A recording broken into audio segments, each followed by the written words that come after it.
do. We're going to go live now. Very well. Well, Larson, we had another great wrestling Wednesday. A real slobber knocker. Action-packed. Action between AEW What is the NXT. name of the fancy name of the move? Where I think it's an over-the-top rope crossbody. And JR tried to correct Excalibur last night. Oh, the Pescado? Pescado. That's Yeah. what it is. I thought it was Pescano. Yeah. We saw two of those last night. We did. Morrow yelled out, Pescado! Go! JR tried to check Excalibur. Or you just call it a crossbody. You just call it a crossbody. Relax, man. Slingshot crossbody. Let the guy do his thing. Anyways, hey, everybody. How's it going? Hi. It's Wednesday again, so it's the... No, actually today's Thursday. Today is Thursday. We're talking about Wednesday, though. Events that occurred on Wednesday. Sorry, I'm getting this Matt chat reminder up. No, that's good. You're doing your job. So anyways, so we're going to do something, pretty much everything the same, but I was thinking about it. I told you this off camera. I'm going to tell you guys right now. We're going to do we're going to do a Who Won Wednesday segment. Yeah, kind of, essentially. To start things off that we can then put as a little chunk on our channel to generate engagement, to spur debate, and ultimately to create some more wrestling toxicity. Yeah, you're all about that. In the wrestling world, controversy sells, man. We got to get these people up in arms, raging debates on wrestling. So I figure we're going to do that. Inner Circle Bud Ryan says, don't get how people can complain about the Lucha Brothers selling for Marco, but not anyone selling for Riho. I have the same feeling watching both, small but clever. Oh, yeah, they did some clever ways to make Marco look, for lack of a better word, strong. Effective. Yeah, effective. You know, you can use your... You're not going to overpower anybody, but you can use his moxie, his cleverness, savviness, his savvy to gain the upper hand when necessary, and that's fine. Wrestling can be a game It's of all chess. Choreographed shit anyways, man. Just fucking enjoy it. It's all choreographed bullshit anyways. It's just choreographed stuff. I know it's all a huge lie, there's people. a suspension of disbelief just getting to the show. Oh, man. Bud Ryan also says, I think I like Darby more than any of the Elite. I think Darby Allin's like my favorite wrestler on that Hello, roster. Mr. Dope. Yeah, man. He's got a ton of upside. He's only 22, they really said. something else. Well, he ain't going to make it to 32 if he keeps on taking them bumps True. like that. No, But boy, oh boy. What is it? It's amazing. It's so great, the sort of the new generation of wrestling. I mean, Orange Cassidy's been around for a while now, but yeah, not in the current iteration though. This idea that they can sort of bind their hands together and just still do crazy stuff. That's the next iteration of wrestler. I know. I know. That's awesome. I love it. Anyway, let me put something up here right before we launch into this Who Won Wednesday thing. Okay. Are you good to go with your argument about who you think won Wednesday? I didn't really have an argument. I'm just gonna riff. Talk about what you liked and stuff? Yeah, more or less. That's all it really is. Let's see here. I don't know if anybody really won yesterday. Oh, interesting. That's an interesting take. I'm going to do this, and then I got controversial take, a tie. Wow. That's good. I like it. I'm going to toss the thumb so you guys get to see this before I'm going to put it on. This is going to be the thumbnail for the continuing series Who Won Wednesday. I'm very happy with this. I'm very proud of this. Well, you said you were happy, but also somewhat ashamed. I'm actually more happy now than shame. I actually really like this. Evolving past shame into happiness. Pure joy at this point. Yes, elation, if you will. Near right. euphoria. Yeah. I might do like a little opening, Who Won Wednesday? Yeah, something like the Overall one, just change that because it's like lava fire. Yeah, exactly. Blood everywhere. That planet that Obi-Wan and Anakin had their lightsaber fight on. Yeah. It was all fire. Yeah. Vulcan's a little A real bit like hellscape, that, if you will. Suplex case. Ricky Scurvy says, what the frick? Please don't cuss. Us? Ricky, don't you tell us what to do. This is all right. If we want to get demonetized, we'll get demonetized. Suplex Casey went to my first live NXT taping last night, and it was a blast. Cool. Keith Lee and Top Notch are amazing talents. You got that right. You got that right, buddy boy. All right, let's roll on this gimmick. All right. We got a lot of content to shoot today. Yeah, we have a ton. All right. Let me get my notes up real quick because I haven't done that yet, and then we'll go. Do you have a note specific to this, or just on the show in general? No, your notes. I'm gonna get your notes up. Yeah. So I can see what's going on here. I don't even know where they are. It's not a news brief from yesterday. No. Here it is. All right.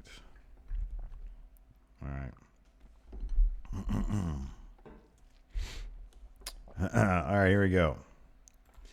Hey, friendo, Steve here. And Larson. Yeah, welcome to the first episode of Who Won Wednesday. generating toxicity in the internet wrestling community, Larson. I don't think we will because we're fair. We're even-handed. We I try want to be nothing positive. but negative comments. No, at the end of the day, we wanted to foster a creative environment where people could have a forum to discuss wrestling in a positive atmosphere. I don't want any negativity in my community. Bollocks, man. Negativity equals cash. No, actually, the reason we're doing it is because a couple people reached out to us and said, hey, I really enjoy NXT, but I'm not so much in AEW, and then vice versa. And they were like, so when you do the NXT review, you reference AEW a lot and vice versa. And, we kind of like to keep these things separate. Now, it's the Wednesday Night Wars. There's inevitably going to be a little bit of crossover, but I figure maybe if we do a segment each week, a shorter segment, where we can just say, hey, listen, here's who we thought won, and we can get that off our chests, and then we can do the recaps. Yeah, I mean, without a lot of from comparisons. instances where things were made in obvious, there's moves obvious- are obviously made to counter one show versus the other. Yeah. Then that was worth mentioning on the actual recaps themselves. But if we're just going to do a general rundown of who we think won the day, then I guess this is the place to do Great it. look on your face. All right, Larson, kick it off. Who do you think won this Wednesday night? I don't think anybody won. I think it was two really good shows. They each had their strengths. They each had their weaknesses. I didn't feel like the AEW. I didn't think from top to bottom was as good as it was last week. Doesn't mean it was bad. Just didn't think it was as good. It didn't capture me immediately like it did last week. And I thought NXT did a lot of really good stuff. We saw the in-ring return of Tommaso Ciampa. I love that stuff when he was kicking Garza's pants and hitting him with a knee. Some good character stuff. Hell of a main event between Punishment Martinez and Pete Dunne. I know his name. I'm is sorry, Damian what's his name? Priest. What's his name? Damian Priest. Thank you. But I like saying Punishment Martinez. It's a great name. Yeah. I like how in NXT they're interweaving a bunch of stories in the women's division. Of course, all of them will hopefully eventually lead to matches against Shayna. And then the Undisputed Era stuff was good.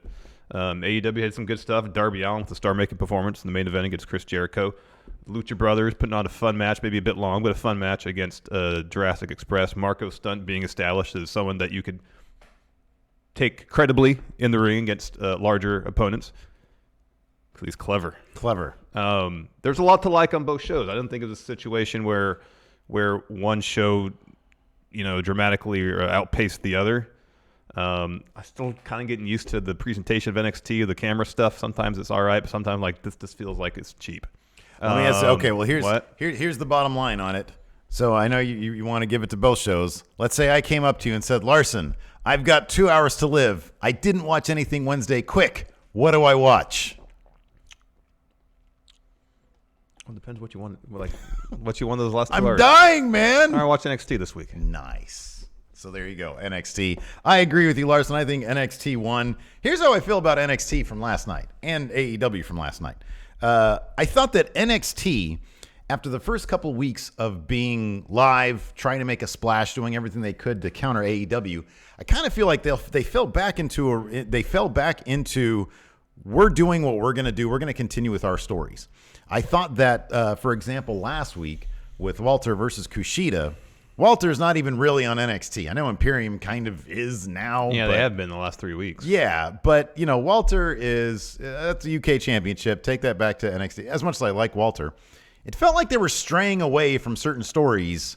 Finn came back. I felt like NXT this first 2 weeks of going head-to-head was like, this is the full breadth of NXT, including NXT UK. Yeah. I wanted them to focus on their stories, and I feel like they got back to that this week.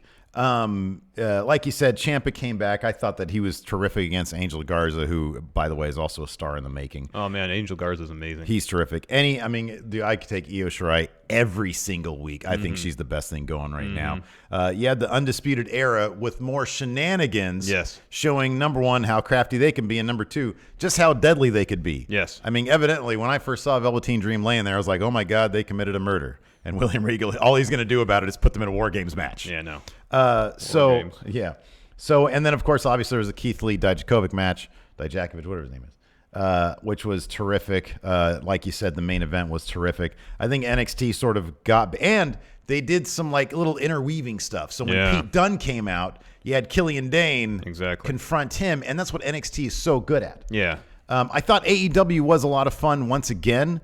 The one thing, it's funny because you hammered this point home so hard last week, And to me, it's turned into kind of a weakness when you said they're not doing a lot of the talking stuff. They're just letting the stories play out in the ring, which in one instance last night I thought was very strong, where Moxley turned on Pac and just left. I love that. It's like in WWE, you get DQ'd, doesn't matter. Yeah. Doesn't matter. Yeah. Here's Pac. He's the one get DQ'd because he cares about his win-loss record because he wants a title shot. I thought it was a strong plot point. Great. No, I did. Great. I thought it was really good. However, that being said, man, when you pointed out that they're not really doing a lot of backstage stuff, they're not doing where is a little video package on like Sadie Gibbs? Where's Nyla Rose? Where's Awesome Kong? They had one women's match last night. Granted, it was pretty decent. But I need to see these people. I need to see more of these people. You need to flesh out their characters while they're not in the ring as well. I think wrestling sort of, in order for you truly to connect with people, and if you're not watching Being the Elite, you kind of need that stuff on TV. I'm actually kind of surprised, and maybe it's a contractual thing that they can't show stuff from Being the Elite on it. I don't know. Oh, I don't know either.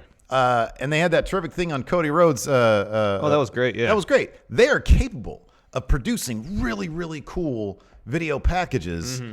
I'd love to see them take more advantage of that. And I thought last night was the first time when I saw it, and I was like, we really kind of need that. I thought it was lacking. Maybe as they bring more characters onto the show, we'll get more of that because it'll be necessary. Mm-hmm.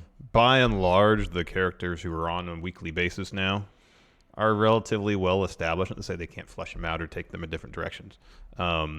But I understand your point. There was a squash match last night at AEW. And there was a squash match. Yeah. I like these guys. What do they call the Silver Brothers or something like that? John Silver and something Reynolds. Okay. Silver Alex Reynolds. All right.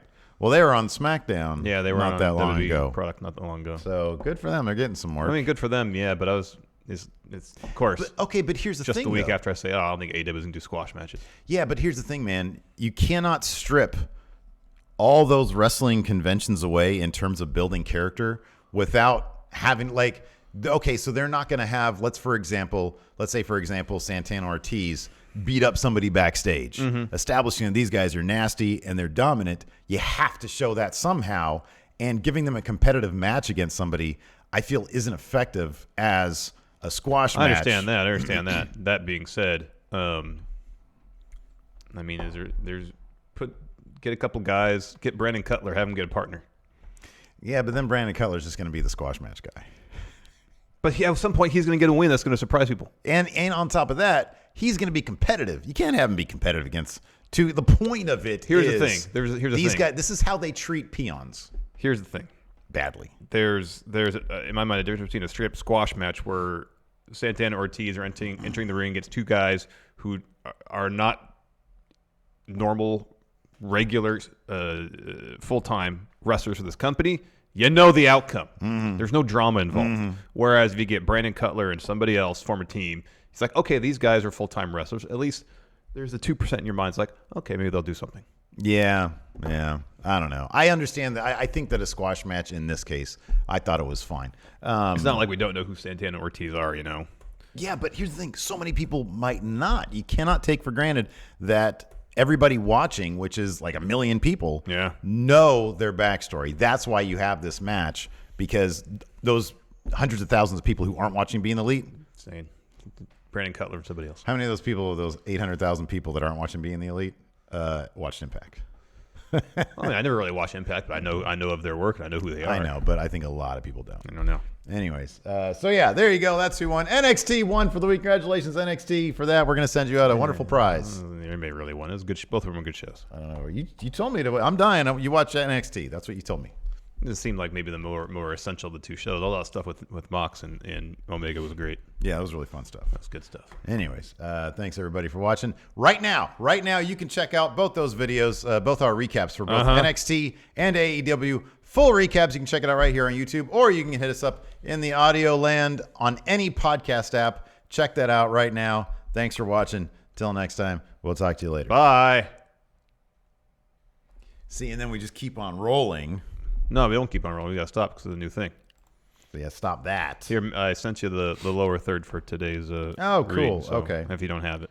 Let's see here. So that, I don't need that. What is this image right here? It might be it. See what it is. What's that guy? Oh, is that this? That's that. Okay. Okay, cool. So I emailed it to you. All right, give me 1 second, people. Hold, people. Sorry. Give me 1 second. Oh my Excuse me. gracious. Wow. When I drink coffee here, I have to steal your milk. Therefore, it might make me a little burpy. My milk. I thought you brought milk. Yeah, it's gone bad. Oh wow. Okay. I think you bring some more. All right. I didn't expect for me to come and Wayne more Maker coffee today. in chat just gave us the most Wayne Maker comment ever. That's saying a He lot. says, "I'm confused." So here, for people who showed up late, Which obviously includes Wayne. We're doing 3 segments now. We're doing the AEW recap, the NXT recap, but preceding that, we're doing a Who on Wednesday short feature because we want to milk this taping for all it's worth. All right, let's see here. I'll put this here. Yeah, we're shooting like 3 bits of content for at one time. See, Russ will do an idea. Jobbers walk out of Cody's office and run to LAX and say, if we beat you, we get an AEW contract. Just give me a little bit of a story for a match, you know? Yeah. Let's see. Some here. stakes. I need also this right here.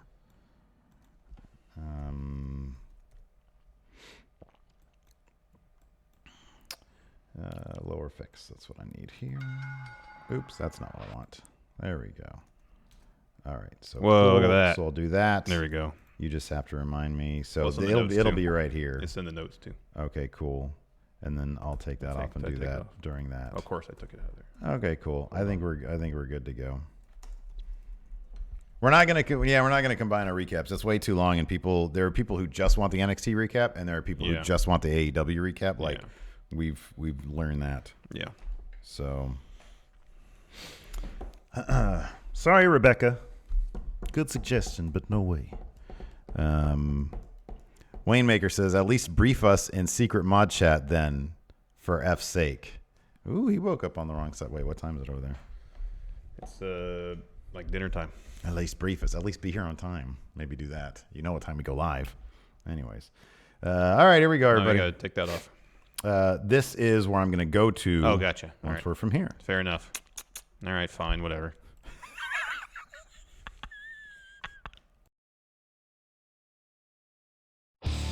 Hi, this is the bad boy, Joey Janela, and you're listening to the Going in Raw.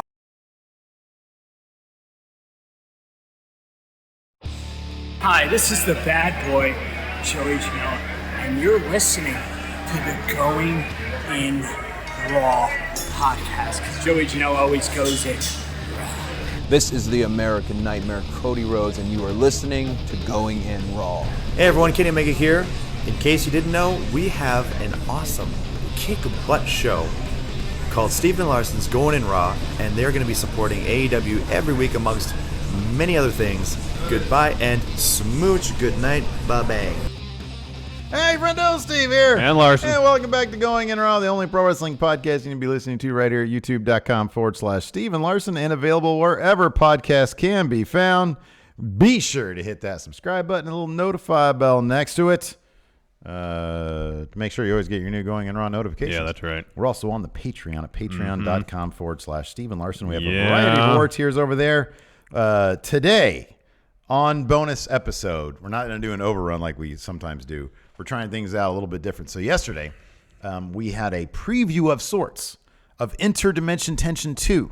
Us playing WWE 2K19, Fun Wrestler versus Steve W Wrestler versus the other thing. We book Raw. And then today, we went outside the scope of wrestling. I'm going to upload this after the show today. NBA 2K20. Did you include all the games we played? I did. Thank I you. did. I included, not going to spoil it, No, I didn't either. but I did. You get to Good. see me fully annoyed, and Larson fully. We're both very competitive people, Larson. Of course. We're both very competitive people. Of course. It's pretty fun, though, isn't it? No, it's a fun game. Yeah, I mean, it's it was fun. the first time I ever played it, so Yeah. I guess based on that, I should be pleased with the results. I think you should be. Absolutely. And I got to play as, characters I didn't choose. So understandable from both points All of right, view I mean, here. that should be irrelevant. You actually played the game. I have not. It should be Anyways. a non-issue in that respect. It's not like I gave you a couple, like 3 lumps.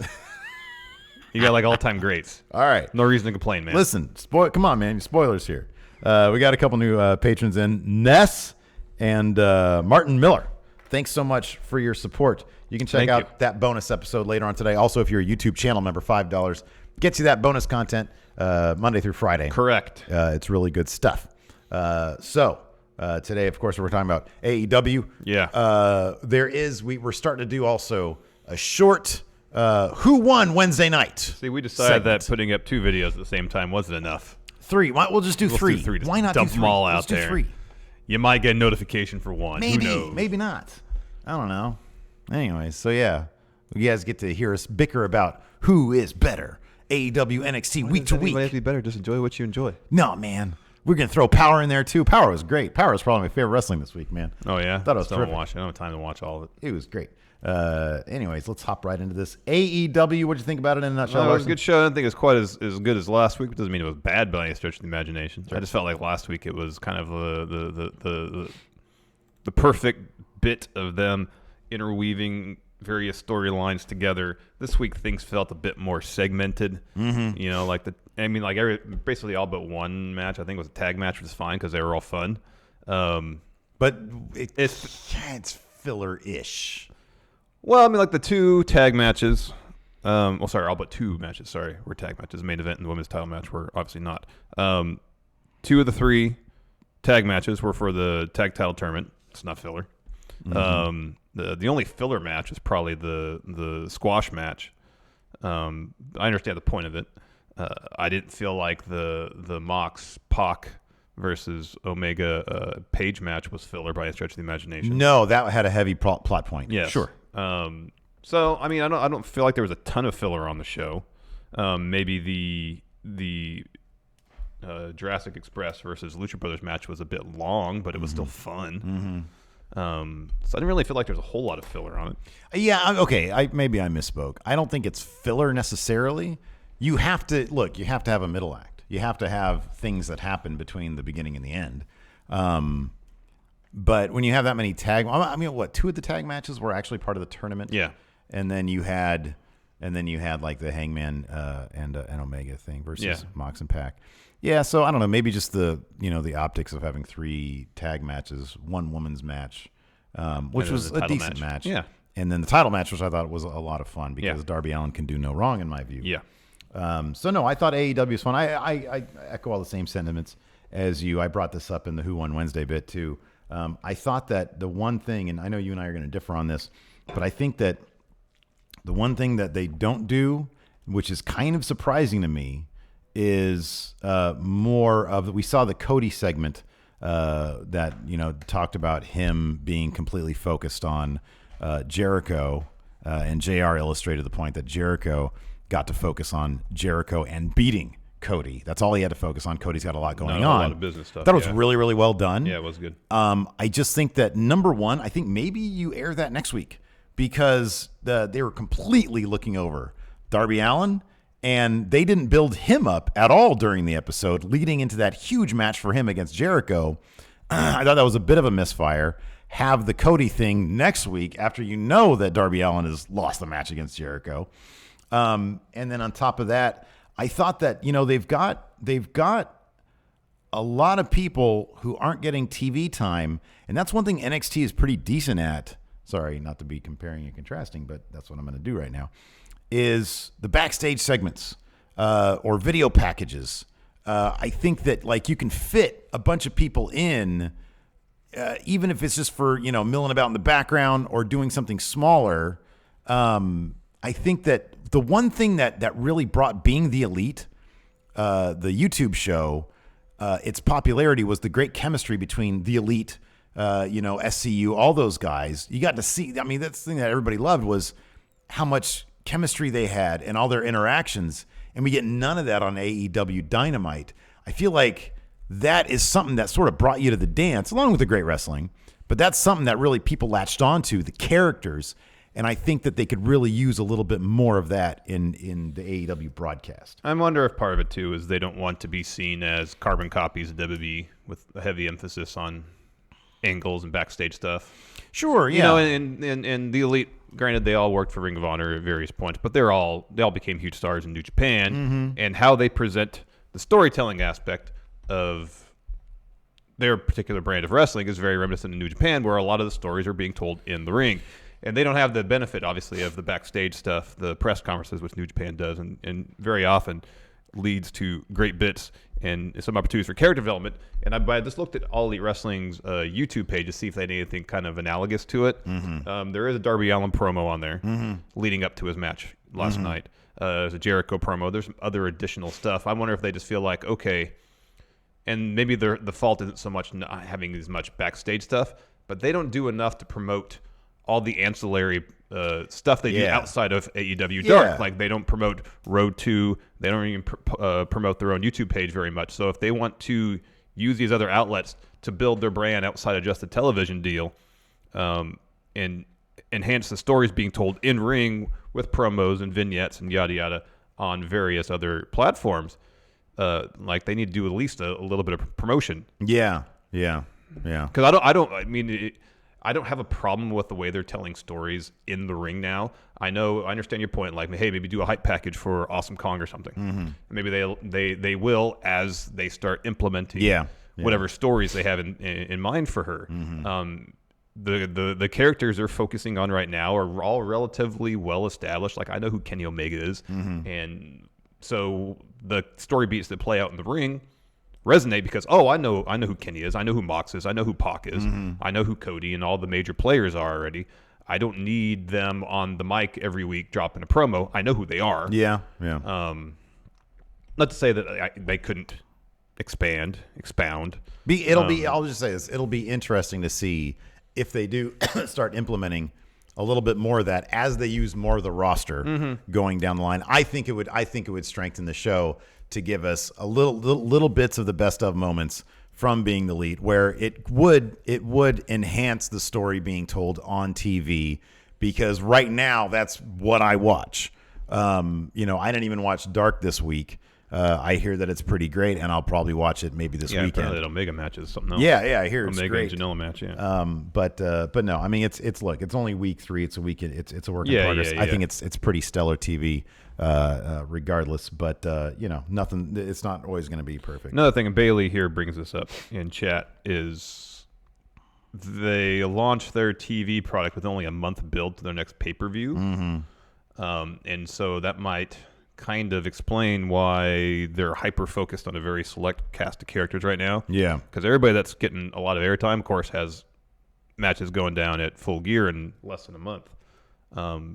Post Full Gear, you got to think they got about 3 months to build to the next show. In which case, we might see more people brought into the narrative fabric that they got going on right now. Yeah, I would guess. Yeah, but we'll see.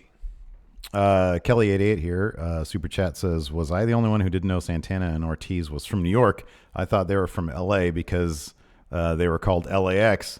My mind is blown. I'm confused. Lol. That is actually a very good point.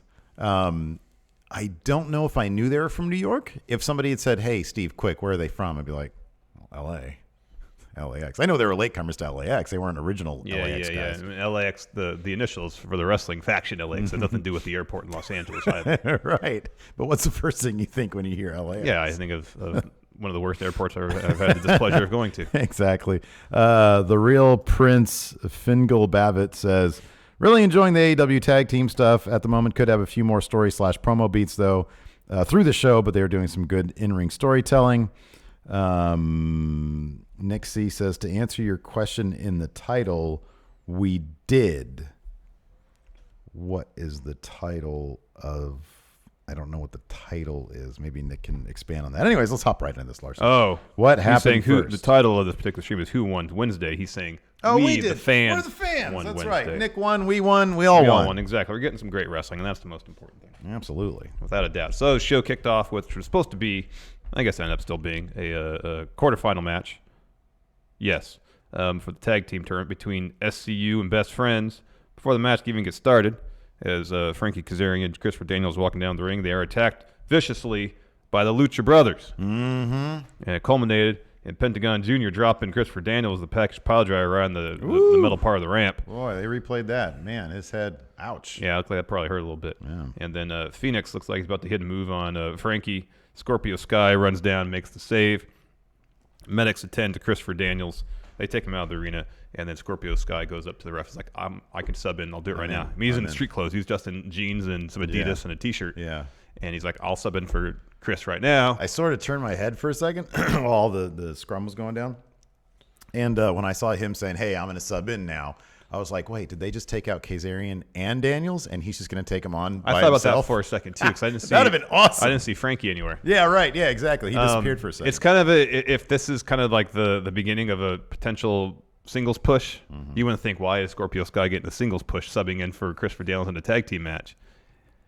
Like, he's the guy who saved the day for SCU. He needs a singles push. Oh, man. definitely. Yeah, he's terrific. He's so good. He's so good on the mic. He's so flipping good. He's awesome in and the that's ring. That's how you make a singles. He wrestled star, half man. this match with one shoe on. I know. It was great. That's something else. So anyways, he finds some tape ringside, takes his shirt off, starts taping up his wrists, and he's going to wrestle the match in jeans and some Adidas. Match begins. Pretty quickly, Chuck takes off one of Scorpio Sky's shoes, tosses it, and starts biting on his foot. That was great. It was interesting that they had best friends kind of wrestle heel in this match because, well, for one, Chuck lives in Philadelphia. Yeah. He came out with a Ben Simmons jersey on. Yeah. And then they're the best friends are the ones who are kind of doing the more heelish tactics. Yeah, that is something that definitely is a convention I've noticed they've used. Last week we saw this with the Young Bucks. They were wrestling. They're not like heels, but they wrestle. Whenever they go into a match, everybody definitely has. And this is part of storytelling in the ring. Everybody has a role to play. Yeah. And that was the best friends this week. And so later on, Kazarian fights off a superplex attempt, but then best friends ended up hitting like a doomsday superplex. That was pretty cool. That was neat. That was great. So Kazarian's in there getting beat up. He eventually escapes his situation, gets the hot tag to Scorpio Sky. He clears the ring. He goes for a Pescado. Chuck punches him right in the gut, I think. And then Chuck goes for a tope on Scorpio Sky, and then Scorpio Sky pushes Trent in front of him instead. Trent eats the tope. And then Kazarian hits a Hurricane Run off the apron on the Chuck. And then Scorpio Sky gets back in the ring, hits a tope on both the best friends. That was great. Best friends go for a hug. Scorpio Sky breaks it up. The one moment SCU got some heel heat. Yeah. But it was all right because eventually best friends would get the hug in after they toss Scorpio Sky from the ring. And then best friends hit a doomsday knee on Kazarian, only gets a 2. In the end, though, SCU gets the win. Kazarian powerbomb, Scorpio Sky, drop kick right as kind of at impact, pick up the win. They advance. They'll be taking on Dark Order next week in the semifinals. Yeah, the finish was a tad messy. Like the drop kick The timing was a bit little off. bit late. Yeah. But that's a quibble. I thought Yeah. this was a terrific match. I thought Kazarian selling the injury, the Lucha Brothers attack prior to the match, I thought was terrific. It really This is a match that really built up steam as it went really along, did. too. Yeah, they're terrific storytellers in the ring. So we got. It's also very refreshing just to see pile drivers. I know. Yeah. Chuck employed Yeah. a pile driver. I know. So we get SCU, the obvious face, is taking on Dark Order next week in one semifinal match. You'd think going into this match that obviously, the story of SCU going into this match, Scorpio Sky having to sub in, maybe he's not ready, wrestling with his shoe. I think that's going to come up to catch him next week against the Dark Order, which are supposed to be heavier heavies. I wonder if especially this post-match or pre-match beatdown was to put the thought in your mind, maybe we'll get SCU Lucha Brothers final. I think that's they'll feud separately outside the tag team tournament. The final's probably going to be Dark Order versus Private Party. Oh, yeah. Yeah. How cool would that be if Private Party ends up winning this tournament? It'd be pretty cool. That'd be pretty awesome. I kind of feel like they've set this up from the beginning to have Dark Order win. I think you're right. They really want Dark Order to get it. That's Maybe, they have time. Maybe they'll tell the story in the ring. Maybe. And we'll be on board with the Dark Order as That's big like bads. the one real creative blunder AEW has made thus far is Dark Order. I still think it's Hangman. I understand that, but I feel like that's kind of more of a low-key thing. Like, people who are familiar with the Elite know who Hangman is, so it's not that I understand your point from an outside observer. I get it. Here's the Dark Order. It's like, here's the thing. Hangman still does amazing things, and the people still obviously love him. Yeah. Dark Order is just cheesy. Yeah. I don't know if anybody's really latched on to the Dark Order in the way that they want it to be. They want people to be freaked out They by want to be him. like the Wyatts, basically. Yeah, pretty Kind of, much. you It know. just really hasn't panned out. Yeah. Before we continue, Marsh88 with a big super chat. Thanks so much for your wow, support. thank He you so says, much. been watching you guys since my freshman year in college. Finally caught you guys live. Thanks for the years of entertainment. Lee Dijak 4 was amazing. We'll talk about that on the NXT review. Yeah. And Stone Cold John Moxley is such a great tweener. This is the Moxley that we didn't get in WWE, man. I know. And it's absolutely terrific.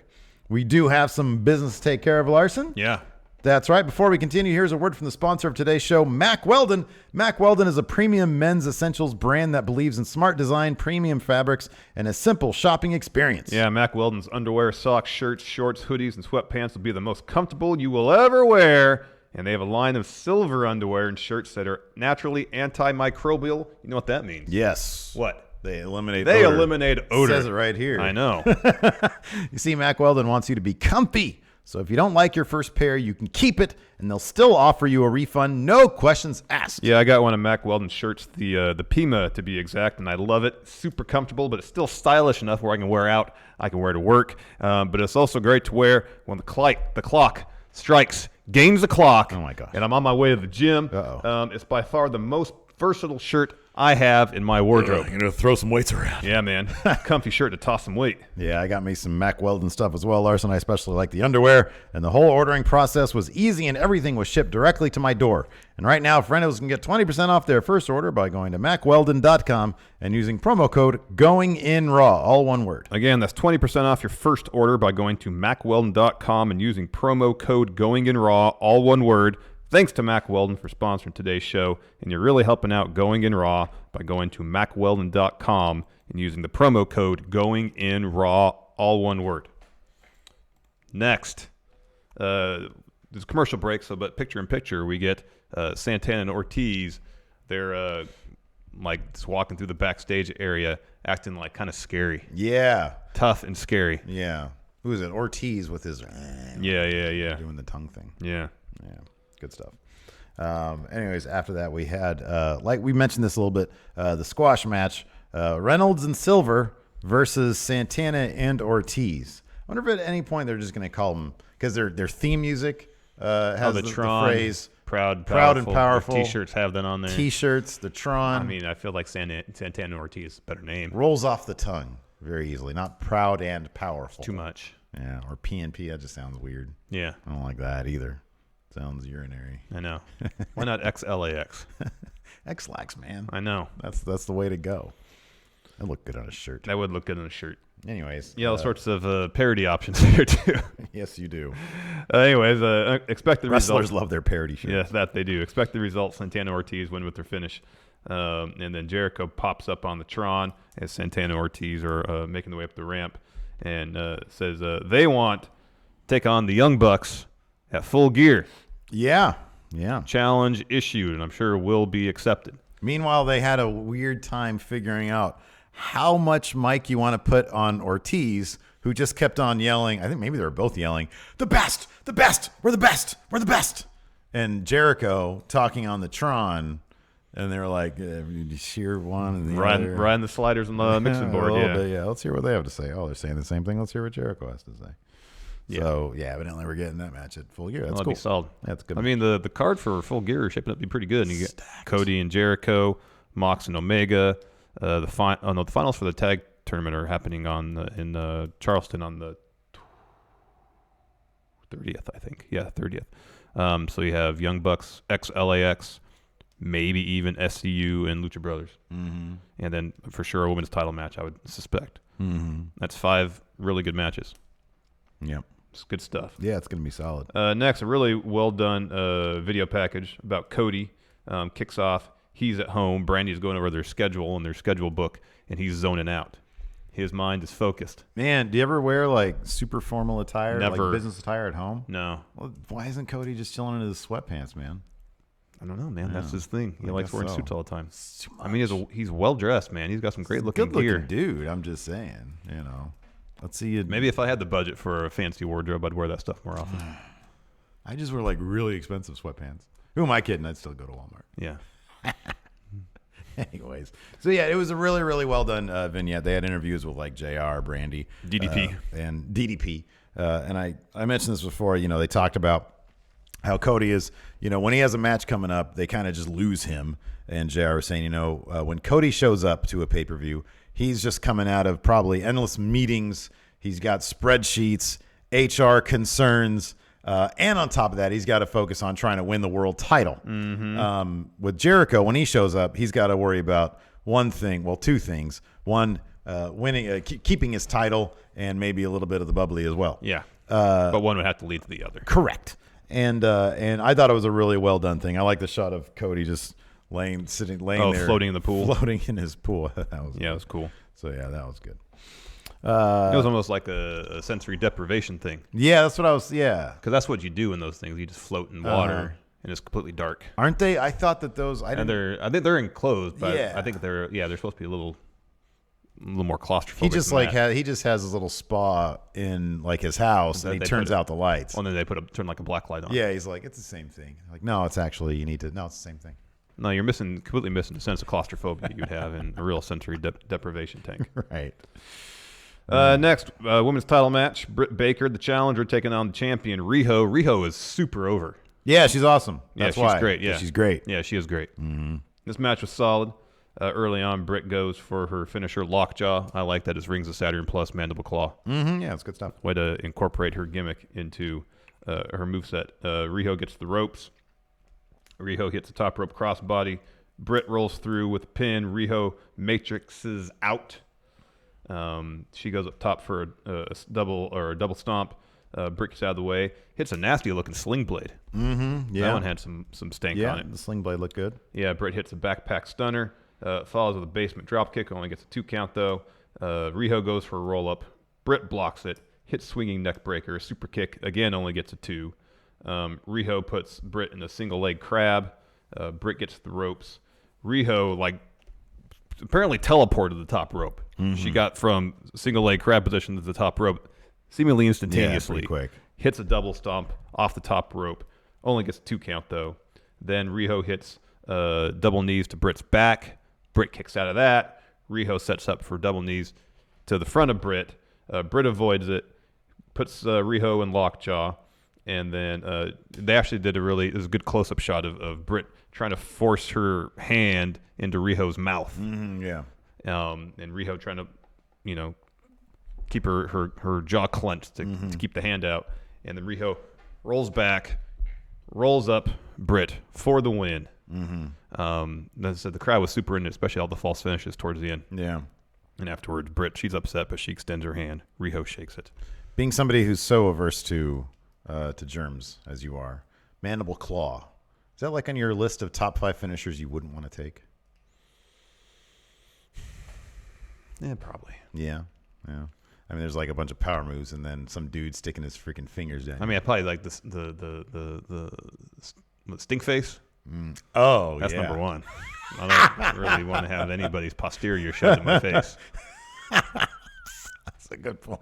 In terms of germaphobe moves, tops, stink face number gotta 1. be tops. Yeah. What about what is it? The dude? What is it? The one where your head is basically at the taint? The dude buster. The dude buster, and then the taint comes crashing down. I mean, at least there's layers of fabric in between. Yeah. It's still not ideal because it gets sweaty down there, but. No, stink face when you literally seemingly have. What if it's a dude buster but done by Rikishi? Yeah, because at least with a stink face, you can do this. Maybe with the dude buster, you got the crack coming in your face. Even then, if you turn your head to the side, you're still getting butt cheeks rubbed all over your face, man. There's no escaping someone getting butt cheeks rubbed in your face. That's true, man. Anyways, after that we had Jungle Boy and Marco Stunt. So is JR just trolling now at this point? Because I've heard people say, dude, his name is just Jungle Boy. Stop calling him Jungle Boy Jack or Jungle Boy Jack Perry. Or Jungle Jack Perry. We did say that too. It's a bummer. Apparently Luchasaurus got hurt. This might be out for a while. Tore hamstring. That's what I saw. Yeah, that might be a while. That sucks. That does suck. So if this was not the original matchup and they put this match together real quick, that's pretty damn impressive. Yeah, I wonder if Marco Stunt, if that's just, everybody just knows that's the kind of match you're gonna have. So you're right. It was very creative. It was very. I don't want to take anything away from it. It was very creative. But I mean, apart from the time they obviously had to kill during a commercial break, sure, yeah, it was fun. They were doing interesting stuff. Mm-hmm. Marco was finding opportunities to get his offense in. Anytime, yeah, there was a bit where I think it was Penta threw him towards. I'm sorry, the Phoenix threw him at Penta, and then he just turned into a DDT. Yeah, I love that stuff. It's so that's good. Yeah. I love that spot where Penta has Marco above his head in the press. Yeah, and then just brings his arm down. He's and just holding him up there with one hand. arm, I know Marco is no, pressing but down it with was his, cool. and then throws him at Ray Phoenix, and Phoenix super kicks him. Or when he's grabbing Marco by the hair and swinging him around the ring half a dozen times. Oh, it's terrific. The way they were finding creative ways to toss Marco Stunt around the ring. Yeah, because we've seen him take those huge bumps, like getting powerbombed down the ring and stuff like that. But they were trying to be a little creative. Yeah. You mentioned that DDT. And I think that spot happened pretty early because Marco and Jungle Boy were both just doling out DDTs, and they both followed up a couple aerial moves. And then they did this really cool bit where Jungle Boy kind of has Marco in powerbomb position, flings him up. Marco does a splash, and right as Marco's impacting, Jungle Boy hits a leg drop too. That was cool. It was a really interesting, cool, creative spot. Eventually, the Pentagon gets control of the match. A couple super kicks, tags in Ray Phoenix. They have the upper hand for the most part. Penta hits a pump handle driver on Marco Stunt, and he was holding him up there for seemingly forever. Gets a 2 count. And then during the commercials, this pretty much Lucha Brothers beating the heck out of Marco Stunt. Yeah. And then the press slam part, which is insane. Marco, though, does come back, hits a knee, gets the tag to Jungle Boy. Eventually, Marco's back in, hits a 450, and then Jungle Boy hits a shooting star press on Ray Phoenix. Phoenix kicks out. That was really the last gasp of their offense, because in the end, Penta breaks Marco Stunt's arm, follows the package pile driver with double stomp from Phoenix for the win. They advance. They'll be taking on Private Party next week. Entirely possible that SCU gets involved to help Private Party win. Could be. Yeah. At this rate, I'd just be really surprised that your brothers advance. Yeah, me too. It seems the point of this tag tournament obvious. is to put the titles on an up and coming team to begin with. Yeah.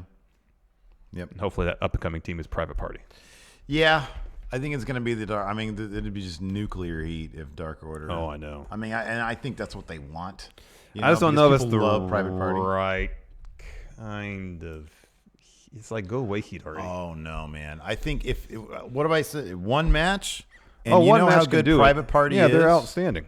And if they're on the verge, and then you get those weird like little gimp guys like rolling at them and stuff. And every time their minions have come out and interfered, people are like, ugh. Well, Really? We'll see. It's not like, damn you, Dark Order. Really? Yeah, could be. I don't know. Anyways, next. Oh, this was tons of fun.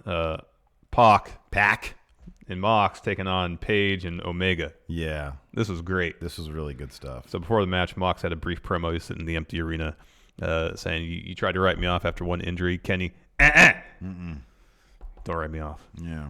He said, I'm going to What did he say? rip off your head or something like that. Something like It's very graphic. Yeah. Very violent language he used. So they're all four of them in the ring. Like Kenny he wants to get his hands on Mox. Eventually does. They start. Pac tags himself in. Why do you insist on saying the wrong? Because what I'm used to saying. Kenny hits the Kataro Crusher on him.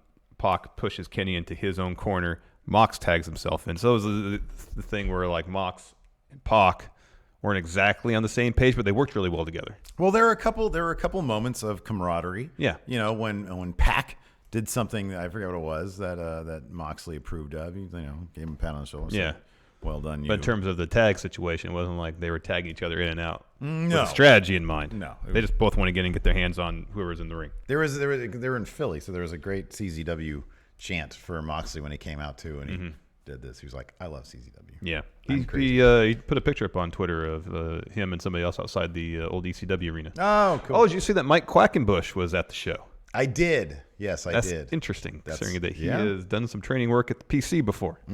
Yeah. Interesting days we live in. Kenny, though, tags in Adam Page. He goes on a rampage. Clears house. That's good. Nah.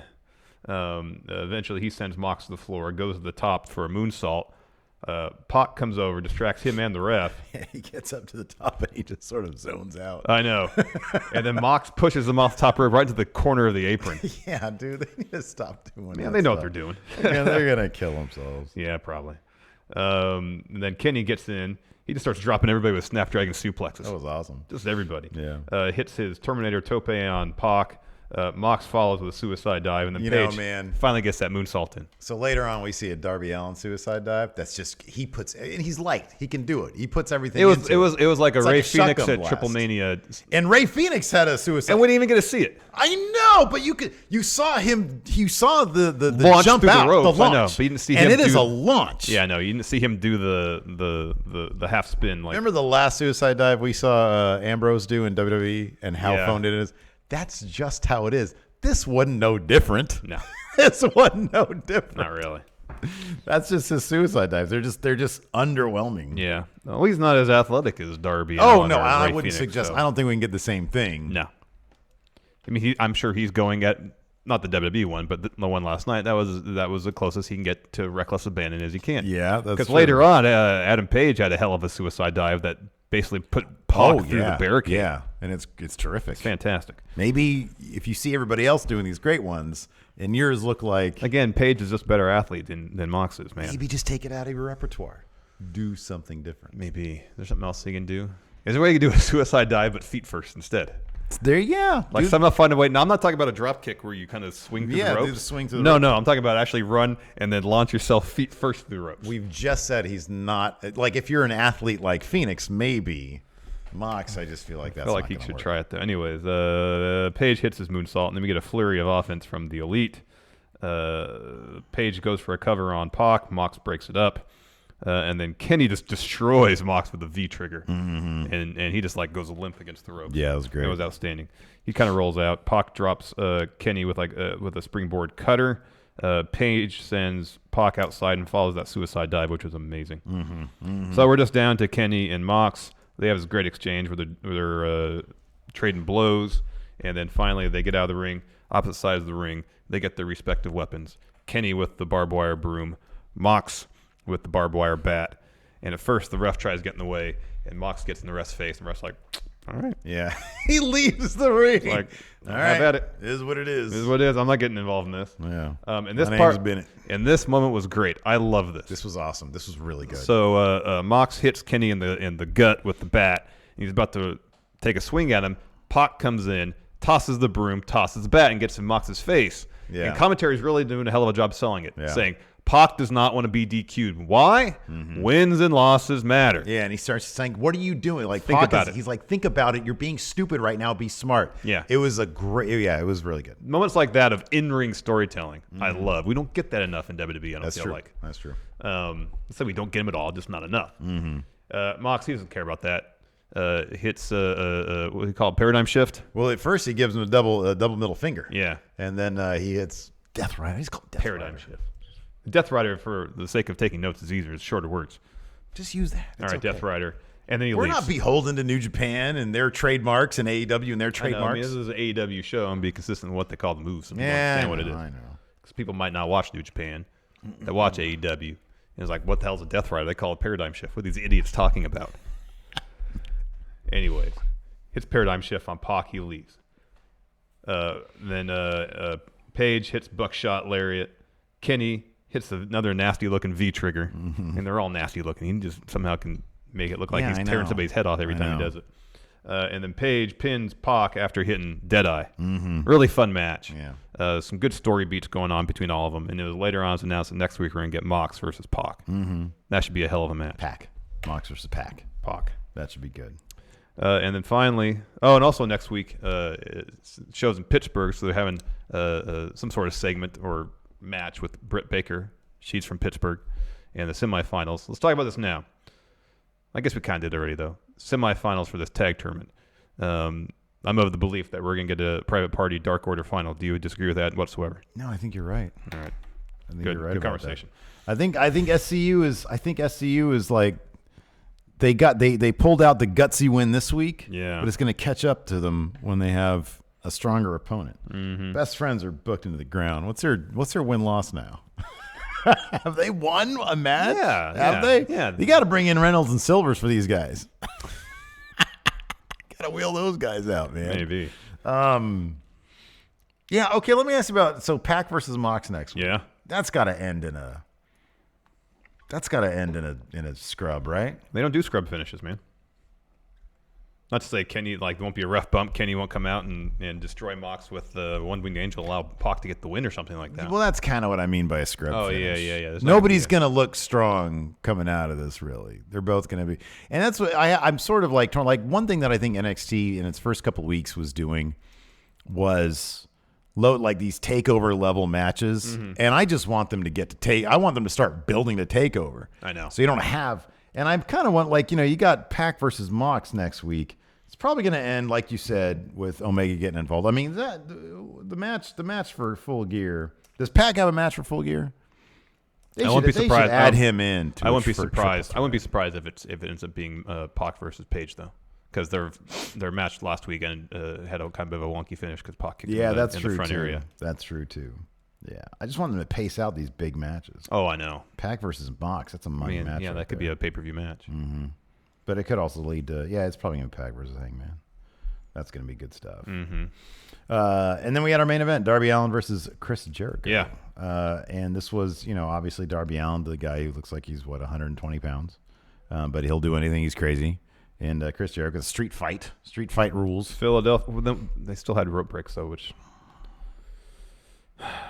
shouldn't be rope breaks in the street fight. Oh, they did have. Yeah, a couple of them. That's right. Yeah. So anyways, Darby Allin starts out fast. I think he started with wasn't like a shotgun drop kick he started out with? He started out fast, some ground and pound, hits a suicide dive. Mm-hmm. He gets back in the ring after tossing Jericho back in. Jericho takes control. He's in control for a while. Eventually, though, Darby makes a comeback, hits a sunset bomb, gets a 2. Pretty much as soon as Jericho kicks out, though, he's right back in control. And they frame the story of the match early on, whereas, Darby had the speed and quickness advantage. Jericho had the strength and experience advantage. Yes. This spot was nasty looking. Jericho tosses Darby Allin towards the ring post, but instead of hitting the ring post with the shoulder, like they do in WWE, he just flung himself completely out of the ring and started selling knee. Come back from commercial, and Jericho has materialized a kendo stick, starts beating up Darby Allin with it. Eventually, though, Darby avoids a shot, makes a comeback, hits a crossbody, gets a 2, and then Jericho just hits a code breaker right away at it. The kick out. Then Darby grabs the rope, bottom rope. Jericho goes out, gets a chair, takes it to Darby. He sets up the chair in the corner, puts up Darby in a lawn dart position. Darby reverses it into a stunner. And then shortly thereafter, Jericho puts Darby in the walls of Jericho. Darby Allin gets the ropes. But it's going to be a rope break, street fight. Yeah, I know. After that, Jericho goes down, gets some tape, tapes Darby's hands together, and then Jericho starts punching him and tossing him around the ring, all over the place. And then Darby avoids a shot from Jericho, hits essentially a line saw, but with no hands. Yeah. Gets a 2, and then lays out Jericho with that crazy suicide dive where he jumps through the ropes and does a half a rotation. That was rad. So he does suicide dive into a senton. Yeah. That moonsault, I don't want to understand that moonsault was freaking great too. Yeah. The handless moonsault, that was awesome. And then Jericho's back in the ring. Darby hits this crazy corks. I don't even know how he gets to the top rope with no hands. How do you balance like that? Oh man, that's crazy. He hits He's so light. corkscrew moon splash, gets a 2. And then Darby Allin skateboards just hanging out in the corner the entire match. Jericho gets it and power bombs Darby Allin right on top of it. Darby kicks out. Yeah. And then Jericho gets the chair, takes the swing at Darby. He avoids, drop kicks Jericho with the chair up in his face, goes up top. Oh, man, Jake Hager, he comes out. He pushes Darby Blue Allin. polo, gray slacks. Yeah, pushes Darby Allin off the top rope. Darby puts him in, Jericho puts him in the walls. Darby submits. Can't do anything. Well, he can't tap. See, I understand I understand the point Quit. of using the rope break prior to lead to this finish. Yeah. It's just kind of nonsensical because there shouldn't be rope breaks in a street fight. Is there anything where you can tape somebody's hands together and still have traditional rules in a match? I don't think there is. No, there's not. Yeah. So you got to have one or the other, man. Yeah, no. Yeah. Yeah. So, anyways, the Inner Circle runs out. They got some bubbly with them. And they celebrate. With the bubbly. Yeah. Yeah, good stuff. Yeah. It was a fun show. Liam Wagner was there last night. Oh, cool. He had That's a right. blast. He said it was a great time. Good. After the match, they had Cody take on the little child who was dressed up like Orange Cassidy in the crowd. Yeah, I know. A big time match there. Yeah, and Baby Orange Cassidy won. he won over, yeah. Yeah. It was good stuff. That wasn't the only match that happened. It was like an 8-man tag match. Right. Would you like to answer some questions? Would you like to answer some questions? Sure, why not? If you have AEW questions and you're in the chat doing super chats, whatever, now is the time. Well, I'm going to read what we have here anyways. Minoru Suzuki realized today Finn Balor is older than Danny Burch. I honestly thought he was bloody 50.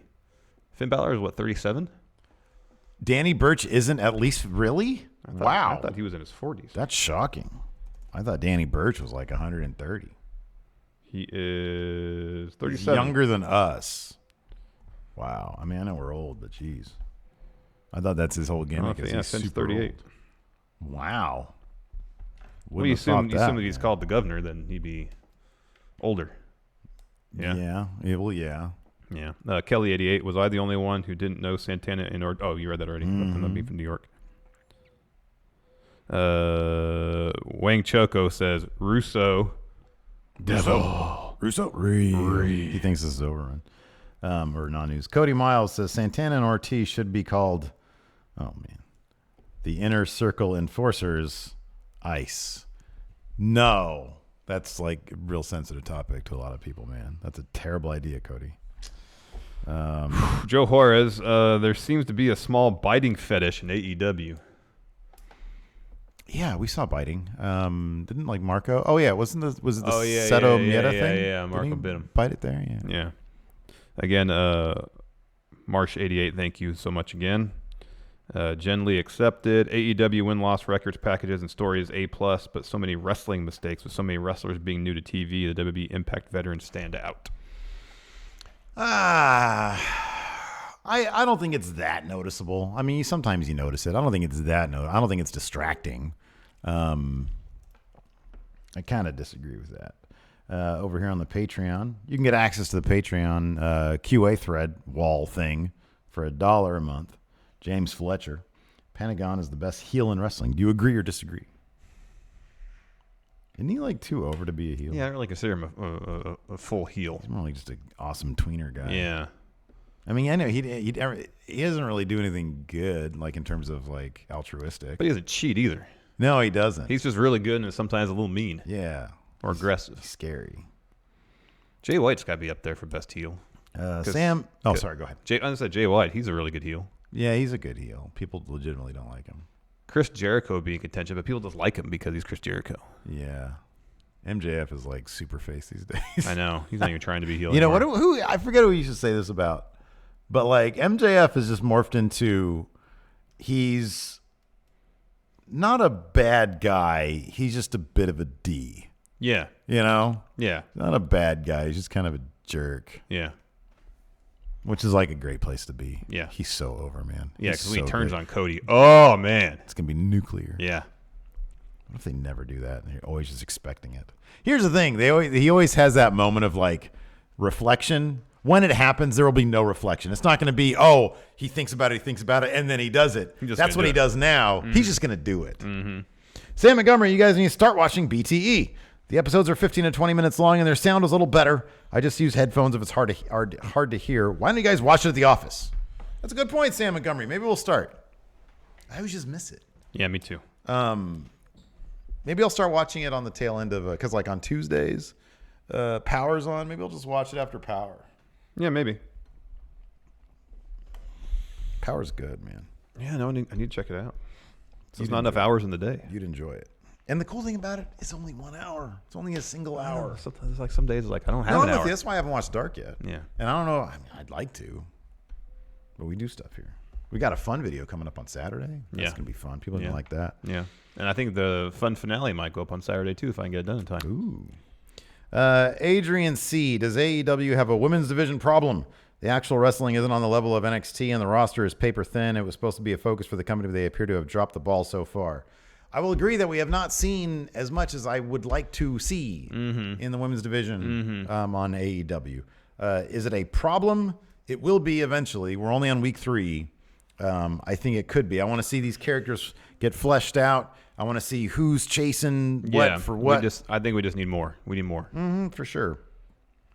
Andrew Jocelyn, who do you see holding their mid-card championship forced? I see Darby Allin holding that AEW TV title before he goes for the big one again. Him or Scorpio Sky? Scorpio Sky. It's got to be Scorpio Sky. He's going to be their Mr. Perfect. It's a good thing, though. Well, it's not a bad position. But to be in eventually, now. it's Mr. Perfect if he actually won the world. Yeah, I title. was going to say he's got to go past best mid card champion. Yeah, I don't want him to be best guy to have never won the big title. Yeah, exactly. That's not what I think of him. Yeah. Anyways, let's see here. Big strong boy. Which 2 singles wrestlers on the AEW roster would you pair each other with? And then try to think of a team name for said So team. we each have to pair up with an AEW roster member. Would you pair each other with? Oh, so I have to find someone for you. Oh, yeah, I guess he is talking about us, huh? Yeah. Oh, yours easy. It's Pac. Oh, yeah. Oh, that's easy. Yeah. You're basically there anyways. You'd be Orange Cassidy. Just chill. Just sweatpants. Chill. I like it. Yeah, I'm like 2/3 of the way becoming Bastard Pac, huh? Basically, yeah. Fine with that. It'd be the team name would be Pac. Yeah. And Pac. Yeah, you'd say it exactly. I told you how to say my name. Yeah, it's Pac. It's Pac. Pac. Ooh. I think that's a bit. It's good. Ooh. Pac. Are you mocking me? Says, you bastard. You bastard. Thomas Dunnigan, do you think AEW even needs a mid-card title? Yes, I do. Sure. Not yet. When they start bringing on, having people on a more regular basis, then yes. Yeah, maybe not now. No. It would be too much if they did it now. Like 3 months. Yeah. What's after Full Gear? We don't know. Unannounced. Probably something President's Day weekend, probably on the West Coast, I would When's suspect. that, February? Yeah. Then, February. No, it's going to be maybe at the next all-out show. Library. It's the soonest. Library. The soonest it would happen. Let's see here. Instead of sounding like a it'd be cool if they can come up with some clever version of some mid-card title. Like a submission belt or something like that, you know? TV title, man. TV title. And that's probably what they Yeah, would but do. here's the thing about a TV title. It's supposed to be defended every TV. I know. And that's just taking up space. You don't need to be defended every TV. No, I was going to say something creative. The Dark title. But then wouldn't it only be on Dark? I don't want that either. I don't know. Giving people more call it the reason. freaking Intercontinental title. Why not? No. Mid-card title. Let's call it mid-card title. American title. There you go. Southern States title. Speaking of which, the one and only Just AJ wants to know, when is Jesse Gass being signed to AEW? And who would he feud with first? Jesse Gass is past his prime, sorry to tell you. Nah, man, I'll take that AEW money. Absolutely. You know who I'd feud with first? Hangman's horse. You ever fought a horse? I'm surprised you want to take it to Luchasaurus right away. Yeah, I'll take on a injured dinosaur. Why not? Sounds like a blast. By the sounds of it, you wrestled plenty of animals, Jesse. Not seeing you wrestle a dinosaur, however. Sometimes inside the bedroom, bro. Perhaps it's best we move on. Yeah, Sleazy Mo. Don't mean to sound like a hater, but I don't like the Marco Stunt character. He plays his role well, but he's the smallest non-little person wrestler I've ever seen. Where is the line between being an underdog and being too unrealistic? Or is there a line at all? I mean, a lot of people say they're not in a Marco Stunt because they simply find him not believable. All right, that's their prerogative. Absolutely. For me, it's a show. I see the point. If he was out there powerbombing everybody, I would agree with you. But it's Right. like 90% of his matches, he is getting thrown around. So they got a guy out here who wrestled for Virgil Flynn a bunch called Big Rob Hands, right? Yeah. And he would do that. He would like the big men. He'd take on a guy like Cal, and Cal would have to sell that he's like a big guy. Well, because he was pretty much his gimmick was Sid. Yeah, right. He'd come right, up to Sid's music. Yeah. That was his gimmick. That like in his head. But he's really small. Yeah, he's a small dude. Yeah. But his gimmick was that he was Sid, essentially. And He was a it's- large wrestler. And for comedy value, it's very amusing. Yeah. That's not Marco Stunt. Brutal Rob Hands. is his name. Rob Hands. Marco Stunt uses savvy to try to win matches. Yes. But most of the time, he is getting thrown around the ring. Yeah. And that's believable. He's getting thrown around the ring. As you would expect. Yeah. And so whenever he hits an offensive move, it's kind of shocking, and people mark out for it. I'm okay with that. Totally. Me personally, I'm okay with that. He's not in there powerbombing. He's not choke slamming people, man. No. He's not powerbombing anybody. Yeah. It's all opportunistic offense. And that's totally cool. Yeah. I'm fine with all Yes, that I stuff. agree. Yeah. I agree. He plays that specific role really well, too. Yeah, I think he does. I think he's really good at it. My last little comment about AEW, man, is just I keep on going back because whenever we're like reading down things, the commentary, they need to get JR just gives too few Fs. That's the problem. And I feel like sometimes they get on Excalibur for doing a really good job. I know. And that bums me out. Part of me just wishes it was like Tony and Excalibur. I know. You know, because I feel like Shivani's kind of in a weird spot because I think Shivani would be really good with Excalibur, but JR's in there almost being like kind of resentful for Excalibur. Well, I wonder if part of it, too, is because we saw when JR first showed up, he was the play-by-play guy. Yeah, right, yeah. And that's Excalibur's role right now. JR is there as more as an analyst than anything else to kind of flesh out, it seems like, the emotional undertones of the match. Excalibur's there is there to call the action. Yeah. Because he's really good at it. He knows the names of all the moves and all the wrestlers. and whenever he calls a move that JR, like the Piscato thing, I was annoyed so supremely with JR at that moment. I know. I'm like, you old man. I know. Stop, you know. This isn't for grumpy old men. I know. All right? This show is all about youthful energy. Yeah. Agreed. Why don't you just call it crossbody? What? Shut up and do your job, JR. I know. You're not play-by-play. I know. Anyways. I mean, on one hand, sometimes it's entertaining, the cluster nature of it. Yeah. But at the same time, like, Excalibur's really good. He's really good. Yeah. And Shivani's a really good play-by-play guy, too. I know. Maybe that's the issue, is that you got three guys on there who are all naturally play-by-play guys. Right, yeah. And you really don't have the Corey Graves, the Yeah. Bobby Heenan, you know, Yeah. the Jesse Ventura, not necessarily a heel analyst, but someone to flesh out the story apart from what moves are happening. Yeah, but some people like Lena Bliss here in chat says, "Are you crazy? Commentary is amazing." That's cool. I'm glad you enjoy It's it. just I don't necessarily have an issue with it. It's just a little awkward sometimes. A little bit, yeah. And again, it's week 3. It is week 3. By and large, when I'm watching AEW, is at a time when my house is a bit crazy, so I don't hear a whole lot of the commentary. Yeah. Kids running around. Yeah, Bama's dinner gone. trying to be Like, made. My dad takes Bama, and so my AEW experience is pure and unfiltered. So yeah, I don't get that. Yeah. It is. I mean, it is. Look, and it's great to hear JR's voice, and it's great to hear Tony Schiavone's voice, and I'm a big Excalibur fan. So it is really good, and I think it's going to be the kind of thing where, like, a year from now, assuming they're all still there in their positions, they're going to have developed a bond and a they'll work it chemistry, out. They'll and work it it should out. be very entertaining. Yeah. So they just all got to find their roles and what they do best, you know? Yeah, for sure. Anyways, that's it for our AEW review. We have 2 other videos live right now. Who Won Wednesday, and then, of course, our NXT review. If you want to watch that, you can. They're on the channel right now. And, of course, they're on the podcast. Well, the reviews are going up on podcasts everywhere. The Who Won Wednesday. If you want that, you got to go to YouTube. You got to go to YouTube. It's like 8 minutes long. So thanks so much for watching. Till next time, we'll talk to you later. Goodbye.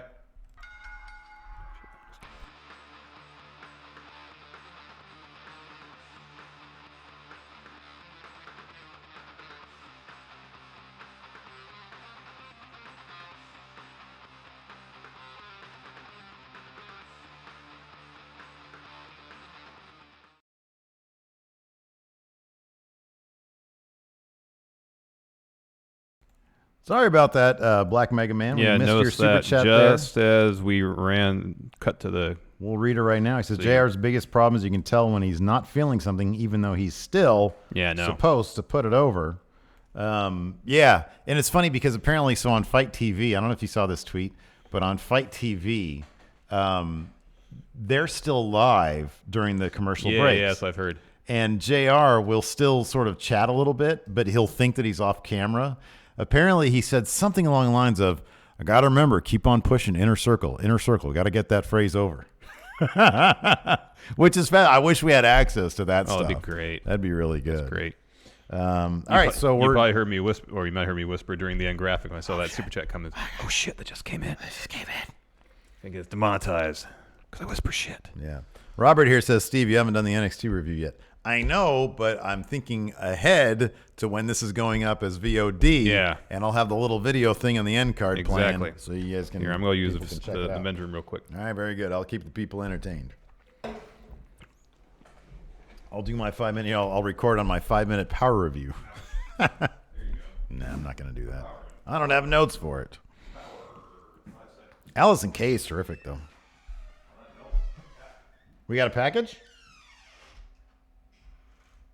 Did he say we have a package? I want a package. Anyways, yeah, Power was awesome, man. The thing that I love about Power is the studio setup. I think is really fun because they're really loosey goosey with it. I loved what's his name? Aaron. What's Damian Sandow's shoot name? Aaron something or another. I really liked him. He was really good. Mr. Anderson was good. Colt Cabana was good. Allison Kay sounds like she's doing like a 40s femme fatale impression. You did good this week, kid, but you're not good enough. I like that stuff. Cody Miles says, I have power notes if you want them, Steve. No, it's okay. Larson's going to be back in a couple seconds. Maybe I'll do a power review at some point. I don't know.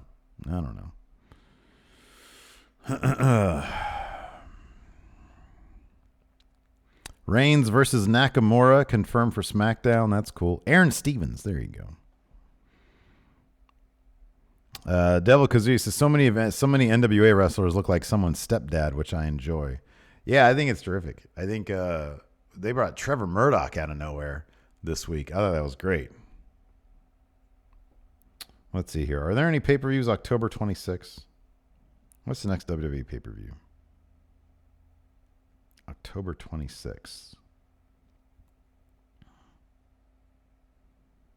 Going in Power. October 6th is Hell in a Cell. That already happened. 31st is Crown Jewel. Full Gear isn't until November.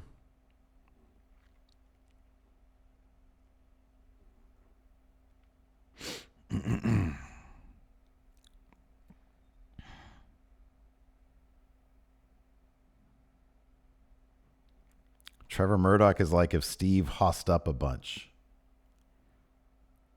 I'd have to hoss up a lot more. I'm not even close to that. Oh, cool.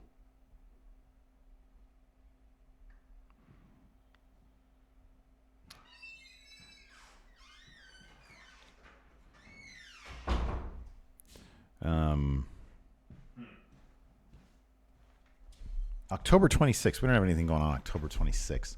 The 31st is the next WWE pay-per-view. That's Crown Jewel. We're not Crown Jewel. What's on the 26th? Lacey was trying to set up something with her family.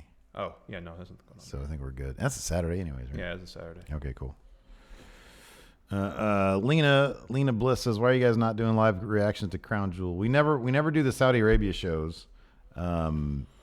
We instead do charity streams, but that day I think we're doing this. It's a Thursday. Yeah, it's a Thursday, so we're just doing this. AEW NXT. Then so the charity stream will be the day before, the day after. I haven't exactly decided yet. Probably on Friday. I'd say the day first. after. Let me check something real quick.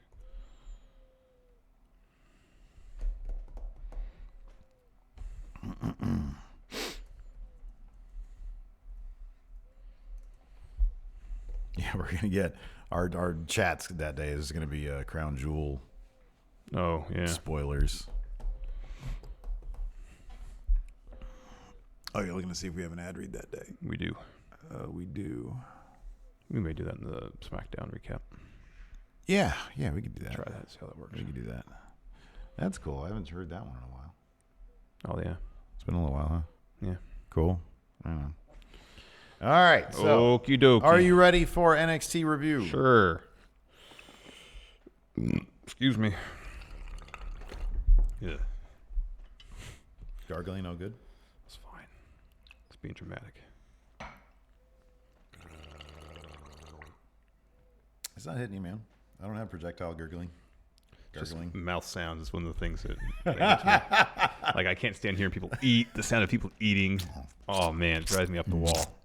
Generally, I'm Absolutely okay with it, but I used to work with this girl who, like, sometimes it was just me and her on the floor, like, doing customer service stuff, and she would take her lunch in her cubicle, and she'd be like, See, that would just drive me. it was like she didn't have teeth. She had, like, you know, whatever, I don't know, those little, what are those, like, some animals have, like, little gooey things instead of teeth, and they just sort of break Well, up. like whales don't have teeth. Yeah. They have things that sift plankton out of water. Yeah. It's gross. Animals are gross. All right, here we go. Oh, I got to change the thing here. Yeah. All right, hopefully it doesn't kill the stream. NXT recap.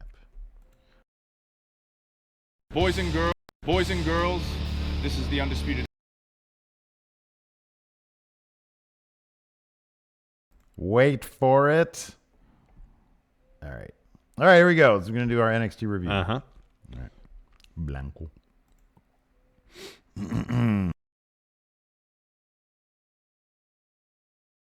Boys and girls, this is the Undisputed Era. Adam Cole, Kyle O'Reilly, Roderick Strong, and you're listening to Going In Raw, baby. This is Shayna Baszler, and you're watching Going In Raw. This is the knockout artist, Cassius Ohno, and you're going in raw. Hey, friendo, Steve here. And Larson. And welcome back to Going In Raw, the only pro wrestling podcast you need to be listening to right here at youtube.com/Steve and Larson, and available wherever podcasts can be found. Be sure to hit that subscribe button and a little notify bell next to it. Yeah. Make sure you always got your new Going In Raw notifications. Yeah. Also available on the Patreon at patreon.com/Steve and Larson. We have a variety of reward tiers over there. I want to give a shout out to a couple new patrons that we've got over the last 24 hours. A reminder also at the $5 Patreon mark and at the YouTube channel membership mark, if you just hit join, you get access to all of our bonus content. We've got an episode of Steve and Larson play NBA 2K20 3-on-3 on the blacktop. Yeah, man, it was fun. Yeah, 3 games. It's a lot of fun. Let's see here. New patrons are, let's see here, Ness and Martin Miller. Thank you. So thank you very much Thank for you your support. very much. We really do appreciate That it. we do. Yeah. So right now on the channel or on all podcast apps, you can check out our AEW review. Correct. This is our NXT review. And then on the YouTubes, we've got Who Won Wednesdays. Yeah. Where we nitpick both shows and decide which was better. Spreading internet toxicity. Ooh, the war. Oh, blood, fire, all that good stuff. We just say which one we think was better for the week. Kind of. Yeah, it's good stuff. Anyways. But the most diplomatic means possible. Sure, why not? Oh, poisonous. So anyways, this is our NXT review. So let's hop into it. Show kicked off with. Oh, wait, in a nutshell. Sorry, in a nutshell. What did you think in a nutshell? Oh, it was a fun show. I thought it was good. I mentioned this during the Who Won Wednesday thing. I thought that NXT for the last couple of weeks, because they've been, trying to counter AEW, I thought they sort of got, I like the shows. I thought they sort of got off track from like their storytelling stuff. They were maybe setting some stuff up. Finn came back. We got a bit more of that this week. Tommaso Ciampa, of course, came back. This week, I feel like things got kind of resumed normal programming, which is NXT's strength. I kind of felt like that was the case last week. I felt like they were just kind of operating, for the most part, barring the cruiserweight title change. But now that we know that Drew got called up to main, that makes sense. Oh, the cruiserweight title also, and then the Walter versus Kushida. Both those things, I was like, well, they're not even. I mean, I know Kushida's an NXT brand, but Kushida, they have not incorporated him in any stories since he's shown up in Not NXT. really. It's as if they don't really know how to best utilize him. Right. And so I feel like this week there was a heavy emphasis on, the Undisputed Era, on Ciampa. We saw a Gargano promo. I thought things were kind of back on track with all that. So I thought it was a super quality show. I really enjoyed it. Yeah, it was fun. There's a couple really good matches, and the way they're interweaving everybody into the women's title scene is pretty well done. Was this just me? Or did it seem like they're trying to, and this goes to maybe trying to counter in the most subtlest of ways, AEW's use of color? NXT tried to they like, so when they showed the Matt Riddle coming up next or whatever Oh, thing, yeah, that thing. there was a bunch of color behind him. When they had Tegan Nox, they had like a galaxy behind her. I feel like there were other ways also during the episode that they were trying to brighten it up and add a dash more color to it. Not like in any major way. I don't know if that's necessarily a sort of counter to AEW. Just might be the luck of the draw in terms of what talents were utilized last night. I don't remember them having colorful backgrounds saying coming the only up thing next. that seemed that was the only thing that seemed different. But I think I don't remember totally if that was Tegan Nox's Tron that played at NXT UK. I don't think that was anything done specifically for that. Yeah. At least I would doubt it. Yeah, I can't speak that they would say, "Hey, we need to make this more color," but maybe they would. I don't know. Because like the actual presentation of the show looked the exact same. Yeah, maybe. Do they always have the thing, the ceiling Tron going? I've had that for a while. I feel like they framed that in a bit more too. They framed they changed the framing of Damian Priest's entrance. They used to keep on that silhouette shot when he was in the ring the whole time. It just felt Until he did like there was less darkness in the episode in general. Maybe I was just looking for it. Part of I it don't know. too is I feel like there's a lot more going on outside of the ring area. Could be. There was those 2 Undisputed Era video bits that took us backstage into like some sort of garage area. Maybe that was part of it. We got to explore more of Full Sail than we normally or that we have the last couple weeks. Yeah. So it didn't quite feel as claustrophobic. That could be. Yeah. I just seemed felt like last week, yeah. especially, pretty much everything that happened at Full Sail happened in the actual arena. There wasn't a whole lot of backstage stuff. Yeah. Yeah. But It felt like, I don't know, it felt bigger a little bit. I felt like they were lighting the crowd more too. Because Ciampa's back. Yeah. Speaking of Ciampa's which, he great. kicked off the show with a match against Angel Garza. It's good to have Ciampa back, man. He's so good. If Angel Garza came up to you and did this, pointed to his cheek, would you give him a besito? I have to consider it. A beso? Yeah. Yeah. Yeah. I probably would. He's a very dashing man. He's a handsome man. I'd give him a beso. Ciampa, though, had the early advantage in this bout until Garza started doling out drop kicks. A couple in the ring, hits a suicide dive, looked great. Back in the ring, missile drop kick off the top rope. Goodbye, tearaway pants, though. Yeah. Ripped them off. It's always a highlight of any Angel Garza match. Oh, it's He makes terrific. it such a presentation. Yeah. Tears him off. But then this is angers Ciampa. He regains the upper hand, takes those pants, puts him over the bottom turnbuckle, starts stomping on it. Man, Ciampa versus Angel Garza's pants And could have then won match of the week. Draped him over the bottom rope, hit him with the running knee, which is what sent Garza out of the ring prior to that onslaught against pants. It was great, and he threw the pants at Angel Garza. It was fantastic. As soon as he throws the pants at Angel Garza's face, he brings him in for a draping DDT. And gets the win. Gets It was the win. fantastic. Yeah, it was really good. Oh man, Angel Garza is like poster boy for like mid-card faction member. Like they need to, I don't know who. I want more factions, man. I want more factions. He could fill that role, but with the idea he's the guy. He's the Buff Bagwell. No. He's well above that. He's the guy that's there stirring the pot, though, the whole time to eventually be the top dog in that I faction. love Angel Garza. He's so good. I think he's so good. He's really good. But just never show his win-loss record. Yeah, no. I don't want to see that. Save for Cameron Grimes, like everybody else in that Breakout Stars tournament. Jobber. L. Yeah. L. But better them than bringing in enhancement talent. No, I agree. Because those matches are good. And none of these matches, I mean, this match wasn't that competitive, but it was a little competitive, have been squash matches. Like the Matt Riddle-Bronson Reed match. Matt Riddle had that match kind of well in hand the whole time, but it was still entertaining. It was still a good showing for Bronson Reed. Yeah. No, for sure, yeah.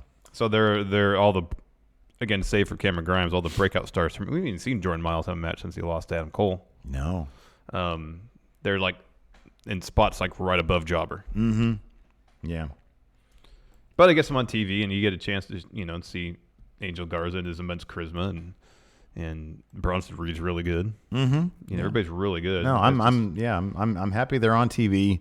Like you said, we get to see a bit of their character, and I much prefer that over bringing in enhancement talent.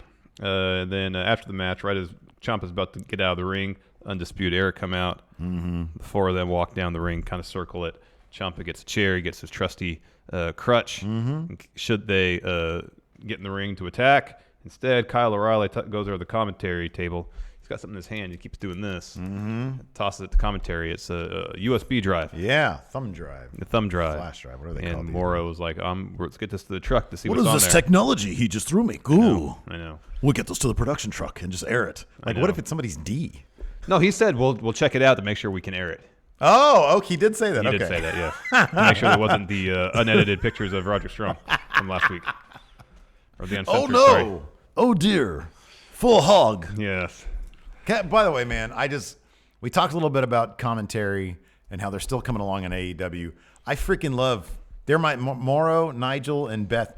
Beth is like one of the most underrated commentators. I know, she's people. really good. She's Morrow really still good. goes a little too hard on the pop culture references, but No, I feel like this week was a bit better than last week. It Last was- week it was bad. it was better than last week. But still, there's a couple of them that he forced in there. We come back from commercial, and Morrow's like, "Oh, we screened the video. We screened the drive. There's a video on there. Confirmed no D. Confirm no D, no full hog on this video, so we can play it." So the video is Undisputed Era backstage in like this garage area. Yeah. And Adam Cole's talking to camera saying, you know, we're always people don't take us seriously. We're not getting the respect we deserve.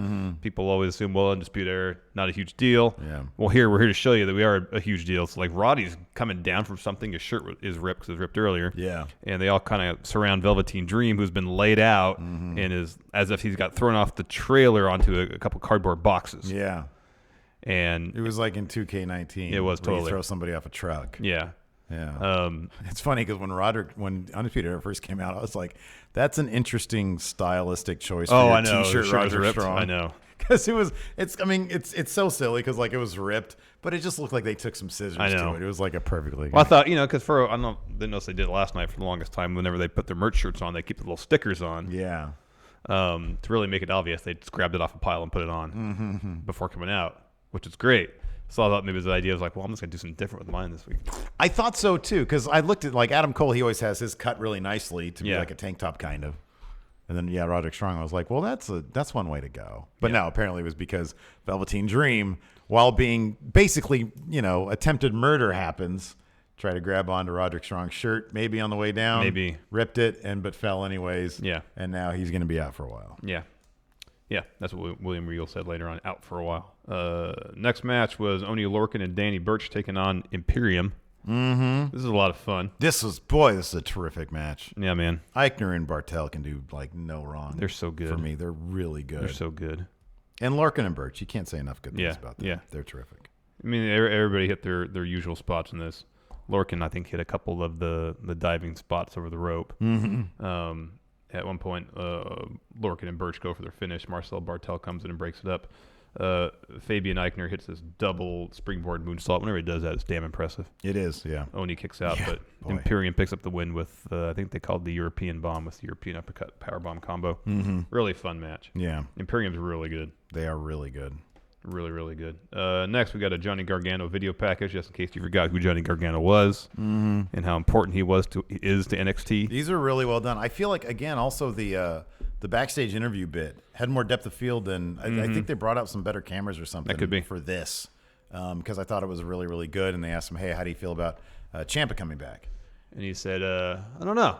I won't know until I see him. Yeah, until I see him in person. Then I mean, Ciampa's been back for 2 weeks. You haven't ran into him yet. maybe he's avoiding him. Could be. Could be still a lot stewing inside. Maybe a lot of complex feelings Despite the hug after he won the title. Yeah. It seemed to wrap things up a little Was bit. that ever canon? Yeah, that was on TV? Yeah, it was on that TV. That was on TV. Yeah. That was after the Candace trademark. came out. Candace gave Ciampa a hug. Yeah. That shouldn't have happened. That was a misfire. That shouldn't have happened. That was a There shouldn't have been any hugging. Yeah. Just have Ciampa come out and kind of lurk. A little nod that at most. That's it. Approval. Thumbs up. The De Niro point. You. You did it. You did it. You did You it. did it. You did it. Anyways, I thought it was really well done because just before the interview, they give like a little, if you forgot who Johnny Gargano is, here he is. And it was really well done. He's basically Mr. NXT. He is, totally. Next match, Io Shirai, who's pretty much the best, taking on Caden Carter. Io's character work is next level stuff, man. Dude, she's just so the way she good. carries herself, Man. her body language. Yeah. Like she comes out, she's so stoic when she first comes out. Yeah. Does that little turn She's like a towards camera. statue, man. And then once she completely turned around, takes the hood off. She's a maniac. Yeah, rage filled. It's fantastic. It's awesome. That song is just killer. It is really good.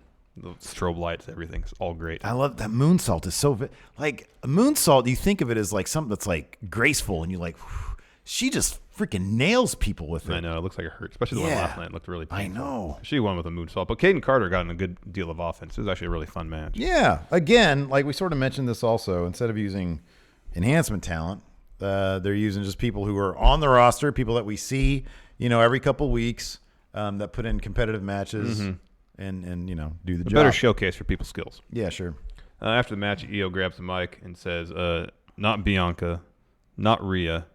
I want the next shot at Shayna. Mm-hmm. Yeah. And this brings out Rhea Ripley. Yeah. And she. By the way, shame to anybody there at Full Sail who was chanting what? Give me your freaking Full Sail, dude. And you're chanting what at Io Shirai? Should not be doing that. Come on now. Yeah. Man. So Rhea comes to the ring. Io tries to raise the mic to her mouth.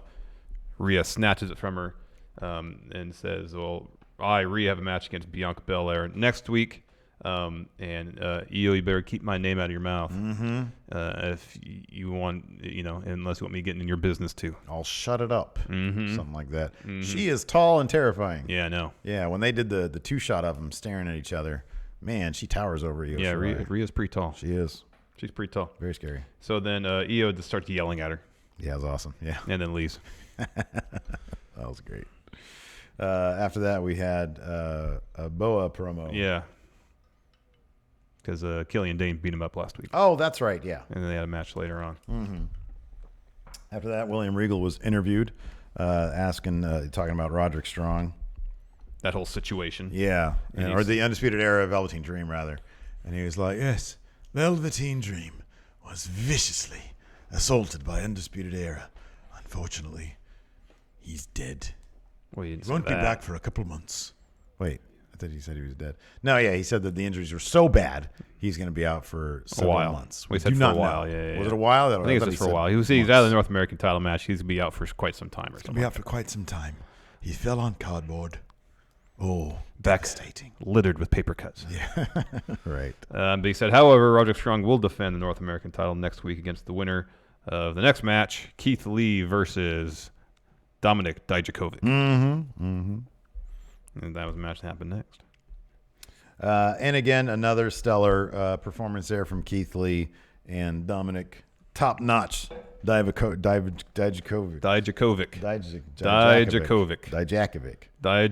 Yo.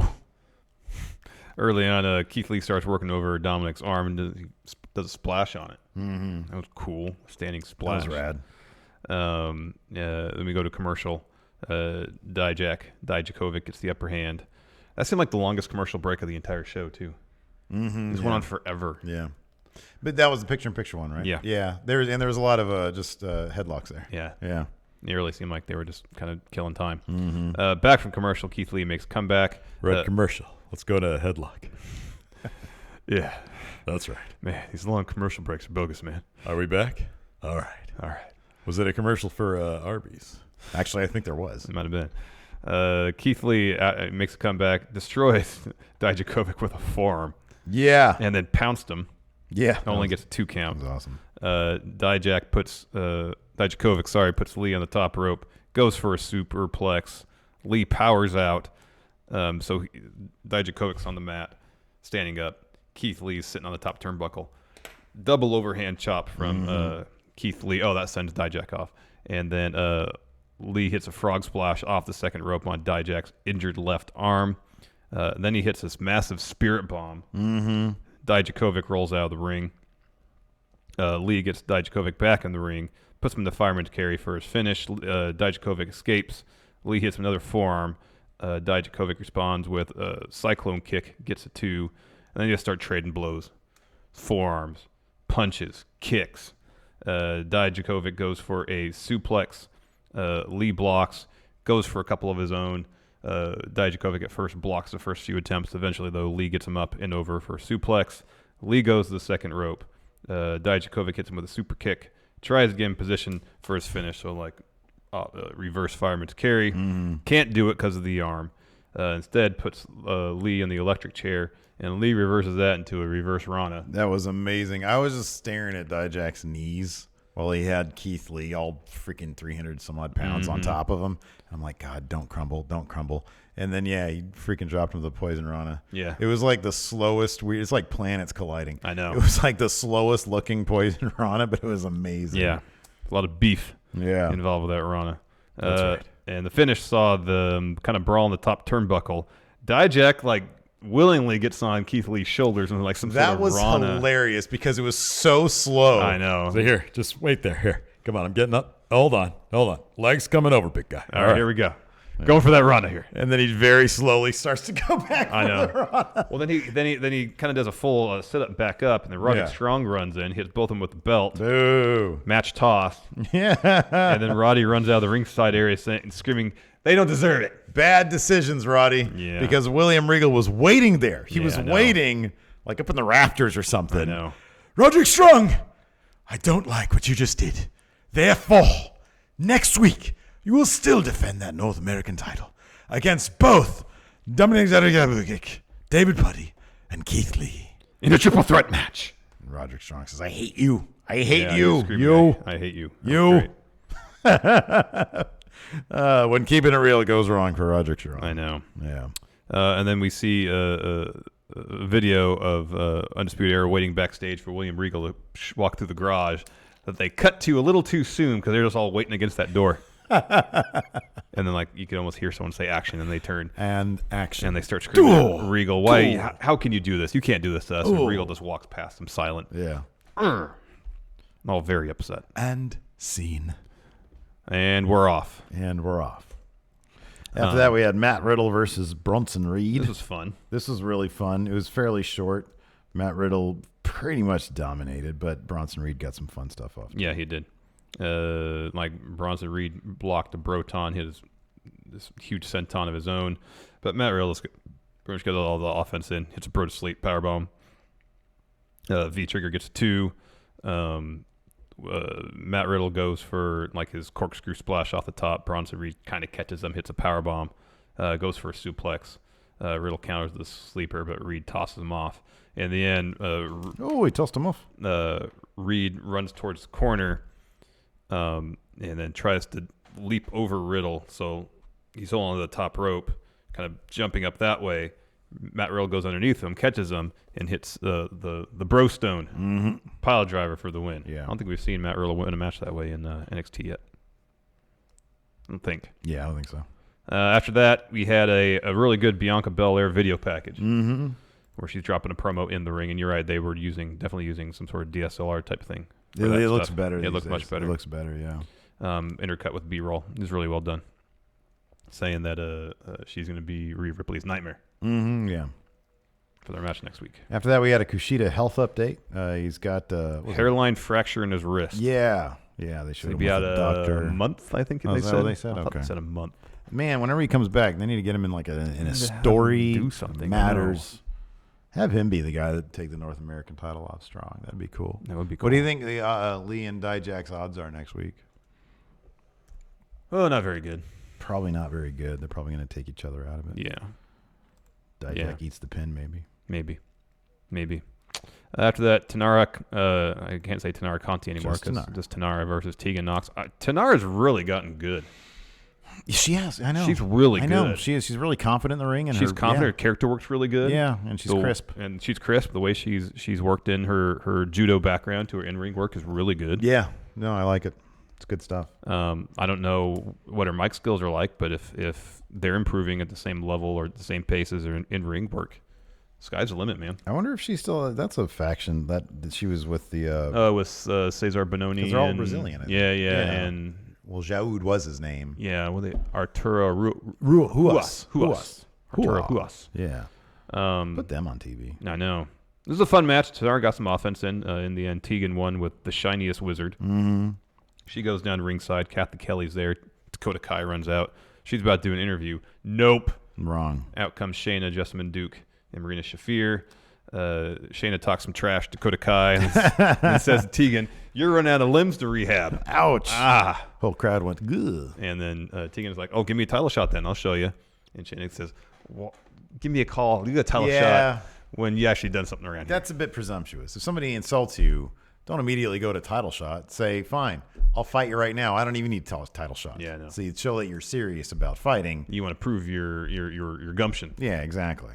And then if you win that match, then you get a title shot. Yeah. It's fine. Next, Finn Balor, kind of the promo video package type deal. Yeah, he was talking about when you reach a crossroads in your life, sometimes you got to go back and look at the steps that you've taken before. You got to retrace those particular steps. He kind of alluded to the Bray Wyatt thing at SummerSlam, I thought, about, what was the line he used? It was really good. Yeah, this was a really well done thing. It was really well written. So like cool close-ups. And then, it was really good. And I can't remember what he said. Something about mistakes, unleashing something like that. Mm-hmm. And he said it leads to it's an interesting premise for a return. The past is my future, essentially, was how it finished. Yeah, but like saying, when you move on and what you leave in the past is either lightness or darkness, and it can lead to things. And he mentioned specifically the era. He says, or certain eras, calling out the Undisputed Era, obviously. And so Finn, not too happy with how NXT is going. And he's back to maybe take care of some business and bring it back to the light or something. Yeah. Yeah. Can't believe Bray Wyatt broke my neck. I'm back here now. I'm getting all sorts of tattoos now, too. Very, very silly tattoos. Yeah. The one on his hand looked cool. I saw that it was like a little space boy or something, right? Yeah, it was cool. It's cool. I like stuff with like shading in it. This is my own personal thing, though. You like what? Shaded stuff. Like stuff with like lots of really intricate shading. His wasn't. His one on his hand? Yeah, it was really colorful. It was colorful, not shaded. Oh, okay. I think the hold on a second. Balor tattoo hand. Oh, here it is. Yeah, the horizon here has like some shading to it. Oh. But like otherwise it's very black. I mean, it's very cool. Flat. Yeah. I know what you're saying. I'm also a much bigger fan of black and white tattoos. Grayscale stuff. I'm completely off topic at this point, so. All right. You can continue on. Next, Boa versus Killian Dane. Didn't they even get like a little dinosaur? Yeah, you got a dinosaur somewhere else. Like a stick. Like a little cartoon Yeah, dinosaur. like a stick figure dinosaur. Yeah. Boa versus Killian Dane. Boa tries his best. He goes after Killian Dane early. Gets some offense in. Dane rolls out. Boa made the mistake of giving chase. Eats a huge fun splash. Just gets destroyed with fun splash. Mm-hmm. He mounts a little bit of offense here and there, though. But Dane gets the win. Hits 3 Vader bombs. And then like busts out some new submission hold, and Boa has to tap. Yeah. So it was like the idea of Boa was walking in with rib tape, not DDP rib tape, but the rock tape. Yeah. Due to the attack last week at the hands of Killian Dane, ribs compromise. Dane gets in there, starts stretching them, the rib section. If you ever had a rib injury, like hell, sneezing is the worst feeling in the world. I can only imagine if you get twisted up and stretched, how bad that would feel. Yeah. I'm kind of surprised. I thought they were gonna like have some Cameron Grimes interference here, given that Killian Dane sort of shoot him away last week, but apparently they're going to go in a different direction because of what we saw a little bit after that. Yeah.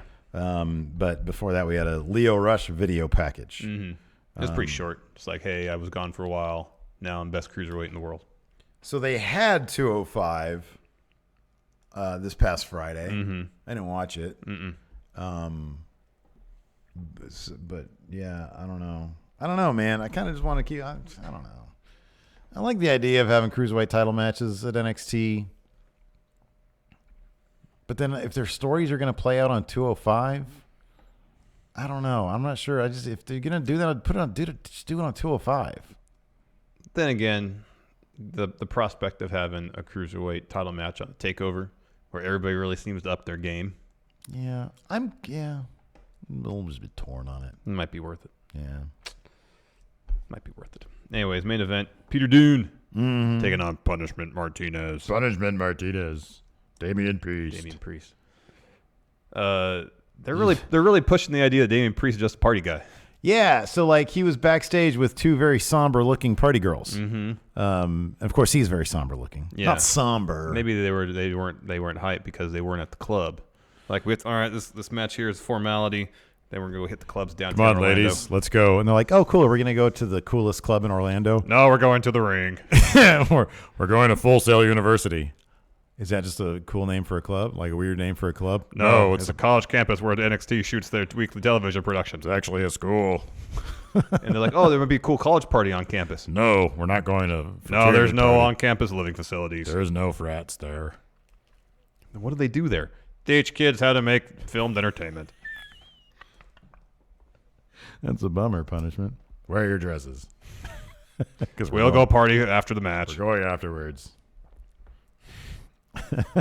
Anyways, fun match though. So on Pete Dunne's way to the ring, Killian Dane was still lingering. Yeah. And he comes up to him and starts like giving him the business, and he points at him, and Pete Dunne snaps his fingers, and he looks like a jackass. Yeah, it was a bad idea there, Killian Dane. Bad idea. He was beside himself, but refs were holding him back. It didn't even look like he was really trying that hard to get back to Pete Dunne because he was just made to look a fool. Yeah, he was. So this is a way, I'm assuming, just fast forward to Pete Dunne beating Killian Dane in probably a really good match. I know, that'd be awesome. To keep his strength. Yeah, because exactly. After 600 and God, how many days, Pete Dunne was UK champion. Nobody could beat him. Damian Priest did it by a swift kick to the nether regions. Yeah. But it was a really good match before that. It wasn't as if Pete Dunne took an L looking like a chump. He didn't look like a jerk, no. No. Early on, he goes to his familiar strategy, working over his opponent's arm, starts stomping Damian Priest's arm in the ring, on the ring steps, all over the place, kicking it when it's against the ropes. And then they're brawling on the apron. Pete Dunne charges. Priest gets his foot up and like slams Dunne into the edge of the apron using his foot. A lot of great strikes sequences back and forth. Some vicious forearms. At one point, Pete Dunne is doling out some Danielson stomps to Damian Priest. But then Priest, because he's so tall and so long, just starts delivering up kicks to Pete Dunne. Man, there was a killer up kick. I forget if it was, I think it was a UFC finish. Yeah, knocked the guy out. I saw that. That guy was getting worked. I was surprised the ref didn't. I think it was Herb Dean. He didn't stop it. I think he has a reputation of being really good on his back. And he was able to throw it like, hey, I'm intelligently defending myself. I know. Oh, that was he had a little window and got that up kick in and knocked it out. It was great. It was great to see Damian Priest hit a Razor's Edge. Yeah. That was awesome. That was I'll cool. always mark out for Razor's Edge. That should be a finish right there. And then Priest follows with like that step-up somersault senton over the ropes, off the second rope. That was great. Back in the ring, Priest hits the cyclone kick, a Frankensteiner. Yeah. And then a choke slam, gets a 2 count. He goes for his finish. Peter Dunne counters, tries for the bitter end. Priest escapes, though. Pete Dunne goes to the top, goes for a moonsault. Priest gets his knees up. He goes for a powerbomb. Pete Dunne grabs the fingers to escape, gets out of the way. And so Pete Dunne has Damian Priest's hand, fingers about to snap him, but his back's against the rope. So the ref goes in between them to try to break him up. And as she's going in between, her back is turned. So Damian Priest has the opportunity to kick Peter Dunne square in the front area. Yep, in the manscaped area. Follows that. Hog zone. Yes, the hog pen, yes. The bullseye. Yeah, the bullseye, yeah. That's what Morrow called it. Hits the Reckoning, his finisher, for the win. Yeah. So that's 2 losses now since Pete Dunne's more or less been full-time NXT. Took the L in that North American title match. That's right. And then this one. Yep. I don't want to see But neither of them have been like totally clean losses.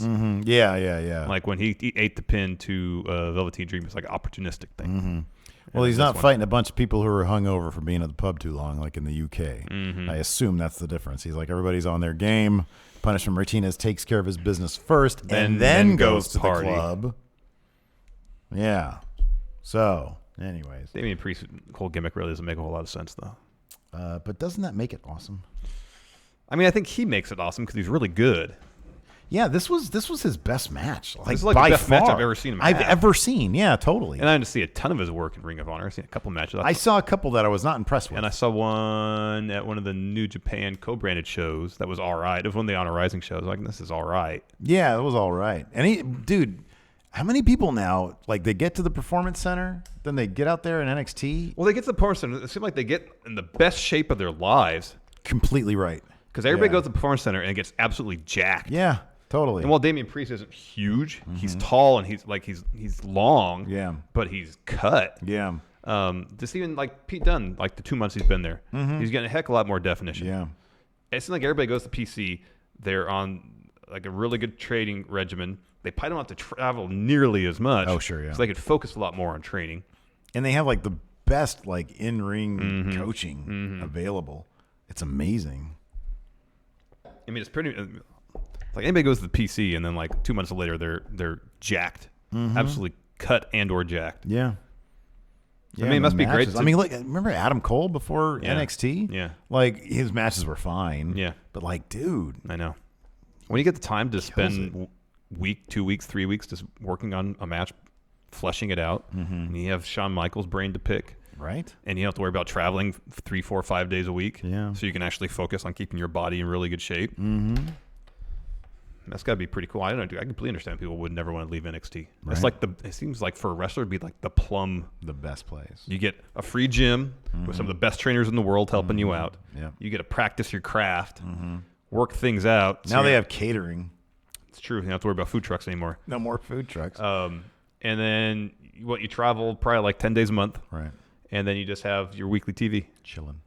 You live in Florida, no state income tax. Now you're on cable TV. You're on cable television. Hopefully you get a raise now that WB is actually making money for NXT. Think. Hopefully. That'd be nice. So hopefully like Adam Cole, maybe making 100,000, maybe double that or at least 150. Yeah. He's probably making, I've seen his video game room. He's making a decent living for himself. So. Plus that Undisputed Era merch. Yeah. Yeah. Selling like hotcakes. Yeah. Good stuff. You want to answer some questions? So in the end, it seems like maybe the best job in all wrestling. It's great. Alex C. says, so what percent is Punishment Warburton a vampire now? Punishment is not Warburton. Top Notch is Warburton. Yeah. Now, apparently he's not a vampire at all, and that's really disappointing me. Because then what is the Archer of Infamy? He's aiming to be infamous for being a part. We discussed this already. I know, pretty much ad nauseum. But like he wants to be an infamous party boy. That goes into some really dark areas, potentially. Well, I think the party boy stuff is just on the side. No. Isn't it? Archer of Infamy, there's no partying in the phrase. Not inherently. I mean, he's aiming to be infamous. That's what the phrase means. Oh, we decided that infamous is, he means more in the influencer. He wants to be like a Firefest type guy. Maybe. Yeah. But we like last time, he was like, okay, you're a party guy. You're a party guy. You go to the clubs. You want to be infamous. And it's like, it goes down some really bad avenues. Yeah. That's right. Yeah, the roofie thing. Yeah, the roofie thing. Yeah, okay. If infamy is the goal. Mm-hmm. So it just didn't make sense to me. Like, if you want... Because it's live forever. So Which is vampire. Well, if you take it literally, yes. Or some sort of immortal being, yes. But then if you just think... You combine that with Archer of Infamy, he's aiming to be so infamous that his reputation lives on forever. Mm-hmm. That's what I gather. Yeah. But which is all fine if the idea is like he wants to be known, essentially, if it's a roundabout way of saying, I'm aiming to be the greatest wrestler of all time, and I don't care if I have to do dirty tactics to get there. Yeah. That makes sense. I'm going to roofie Pete Dunne before his match. But you get the club thing involved is like, doesn't really tie into everything else. Yeah. Well. Don't get it. Yeah, I don't get it. Joshua Martinez got to get to see Finn tonight at NXT show in Portland. Yeah, he's doing the Pacific Northwest swing. Awesome. Very cool. ALK82. Hello, wrestling podcast top guys. Did you hear what JD said? Sasha and Becky wanted to use thumbtacks in their Hell in a Cell match, but were denied. What? Where did JD get that info from? I don't know. My inside sources say thumbtacks at Hell in a Cell. Denied. Garbage. Yeah, that'd be rad if they let them do that. Yeah, pretty cool. It's a bummer. I'm not surprised they were, if that is true. Yeah, this is a good point. But says if Roddy continues to attempt murder people, should he team up with Dexter Loomis for pointers to get the job done? You know, Roddy does have a history of that. He did apparently try to kill Matt Riddle. Yeah, remember that? He brought back his bloody flip-flop. Yeah. I remember that. I was like, oh, they're going back to that. Well, that's great. Roddy's the guy who, from time to time, a couple times a year, he's good for attempted murder. That'd be interesting. I mean, maybe Dexter might need to ask him for pointers. Yeah. Yeah, for pointers. Yeah, potentially. Let's see here. Henry, the horny accountant, says you left out Regal calling Roderick Strong Sunshine. Oh, yeah. You get what you want, Sunshine. Oh, Regal's incredible. Alex C. has a good point. He says, is there not a character mismatch with a vampire using a crucifix bum? That's a good point, but I think that we have to get the vampire stuff is not. He's not a vampire. It's not a vampire, and it's incredibly disappointing to me. He wants his infamy to live forever. He wants his name to be basically in the gutters forever. Yeah. Yeah. Now, if that was to be achieved in the ring by doing absolutely anything he has to do to win the match. Well, that's the thing about fame is that people just care about fame for fame's sake now. Yes. They don't value fame for achievement Exactly. anymore. And that's what his thing is. He wants to be famous for doing just bad things, but very successful at that. Successful at Right. bad things, but he likes going to the clubs. Well, yeah. I mean, who doesn't? I don't really care to go to clubs. I like clubs. I don't go to a lot, a couple times a year. If you went a lot, you probably wouldn't enjoy it very much anymore. You're probably right. It'd be like par for the course. I don't know. So he wants to be famous for bad things, being successful at them, but he also likes cocaine and is not averse to using roofies. Like I said, if you extend the idea of the Archer infamy outside of the ring to his club, and Goes into really dark it areas. goes into some really potential bad areas. Yes. Alex Foster, do you guys feel like NXT and AEW might try to outdo each other too much? I'm worried that eventually it may become too much. I feel like they're both in this place where they're kind of just doing their thing. What? So here we go. Rollins, breaking news from WWE. Rollins is out as Team Hogan's captain at Crown Jewel. They're not going to actually do anything on TV to lead to that? Jeez Louise. Jeez Louise is correct, man. AOP's Akam and Razar have officially signed with Raw. Not a surprise. Nothing about them being drafted, so that's a good. Yeah, they that's actually. good. And then finally, Roman Reigns versus Shinsuke Nakamura for the IC title will kick off SmackDown. That'll be good. That'll be good. Who's Roman feuding with right now? Apparently Nakamura. It's a new start, so Yeah, it's a new story. Okay, that's cool. So somebody will interfere with that, and we'll find out who he's going to feud with. This is why WWE's creative is kind of balls right now. Like, that's something you can do over the course of a week or two, is because I think Hogan's supposed to be on Raw this week. This is what you do, man.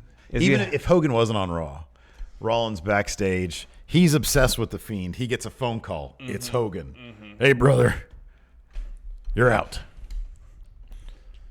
Hey, brother, your mind seems to be preoccupied with something else. Yeah. I need everybody focused on Team Hogan, brother. Everybody's going to be thinking about me. He's this. No, it's this. It's this. Hey, you're right. Hey, brother, here's the deal. Team Hogan versus Team Flair. Biggest match of the decade, brother. But then I saw you have another match, brother, against The Fiend. You have to pick one. Make the right choice. Okay, well, I'm going to fight The Fiend. I just burned down the Firefly Funhouse. He's coming after me, Hogan. I don't know. All right. Team Hogan is compromised. You're off. Well, then Seth will say, well, who's going to take my spot? Who do you think, brother? Who are you talking to, brother? What's The he going to Hulkster. do when Hogan captains Team Hogan? What better captain of Team Hogan is there than Hulk Hogan, brother? Yeah, that's good. Alex C., do you think the reason he didn't want a donut at StarCast, Punishment Martinez, was because he'd already licked them for an Instagram video? I can't be associated with donuts right now. I'm in hot water for that one. My infamy went too far. Andrew Jocelyn, would you rather see Peter Dune go for the Cruiserweight and North American title? Imagine a match between the Bruiserweight and the 24-year-old piece of gold. I like the idea that his feuds start with people yelling at him from while he's coming to his next match. Yeah. So Killian Dane yelled at him this time, got his fingers broke. That's going to lead to a whole thing. And then after, on the way to the match for the blowout match, Cameron Grimes will yell at him. He'll get his fingers broken. That'll lead to a thing. Yeah. Right now, I get the sense that NXT and probably also in the fans that Peter Dunne's above the Cruiserweight division. Oh, yeah. Way above. So yeah, for sure. Let's see here. Alex Foster, do you guys feel like NXT and AEW might try to outdo each other too much? I'm worried that it eventually may become too much. No, I think that they're just doing their own thing. I already asked that question. You just did that? You already did that? Yeah, a couple questions ago. Oh. I didn't know you were already on the Patreon. Yeah. Cool. Right on. Well, you'll get my answer. No. Right. Was that your answer? Yeah. Go ahead then. Tim Spulak, has AEW made NXT feel less special with both products being similar in pay-per-view, shorter shows, smaller rosters? AEW has bigger talent and more freedom for stories. I think to a degree, yeah. Now they have to sort of split the non-main roster buzz a little bit, but that's okay. I think it'll make both of them be better. Big Strong Boy, you get a book at TakeOver. Which 6 matches would you book? Punishment, Damian Priest versus... I'd bring back Party Boy Andrade. Yeah, I was going to say the same thing. Yeah, that's good. Who can out-party whom? Although Andrade now is just Latin lover. See that picture of him? I love you without makeup. Post-sex. Imagine if it's Andrade versus Damian Priest in a nightclub match, but it's That'd be actually good. in a nightclub. In a nightclub, of course. Yeah. Strobe lights, black light. Part of it is dance off. DJ. Yeah. Who smashes better? Sure. Yeah.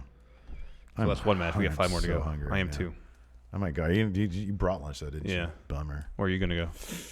I don't know, man. I don't know. Let's see here. Demas Perez. We've had a lot of dream matches in the past 5 years in WWE and NXT. What's a dream match to see in the next 5 years? No obvious answers like Riddle versus Brock or Goldberg. Well, we just gave with Damian Priest versus Andrade in a Party Boy match. If this NXT Japan comes to pass, and they manage to woo, say, Sonata, and he works his way up into NXT Prime. Yeah. Honestly, Sonata should be in NXT Prime anyways. He doesn't have to go through NXT Japan. No, he should go straight over. Io Shirai versus Asuka. Yeah, that'd be That's really my good. number one dream match. Say Sonata versus... I feel like Sonata versus Almas would be lights out. Lights out for sure. Man, could you imagine though if Io clears out? Like, let's say Shayna gets called out. Io clears out the division. Dun-dun-dun, dun-dun-dun-dun-dun. Oh, That'd be good. Man. That'd be good. Denton Watkins, other than Monday Night Raw, which will be the first show to switch to a different day than they originally started with?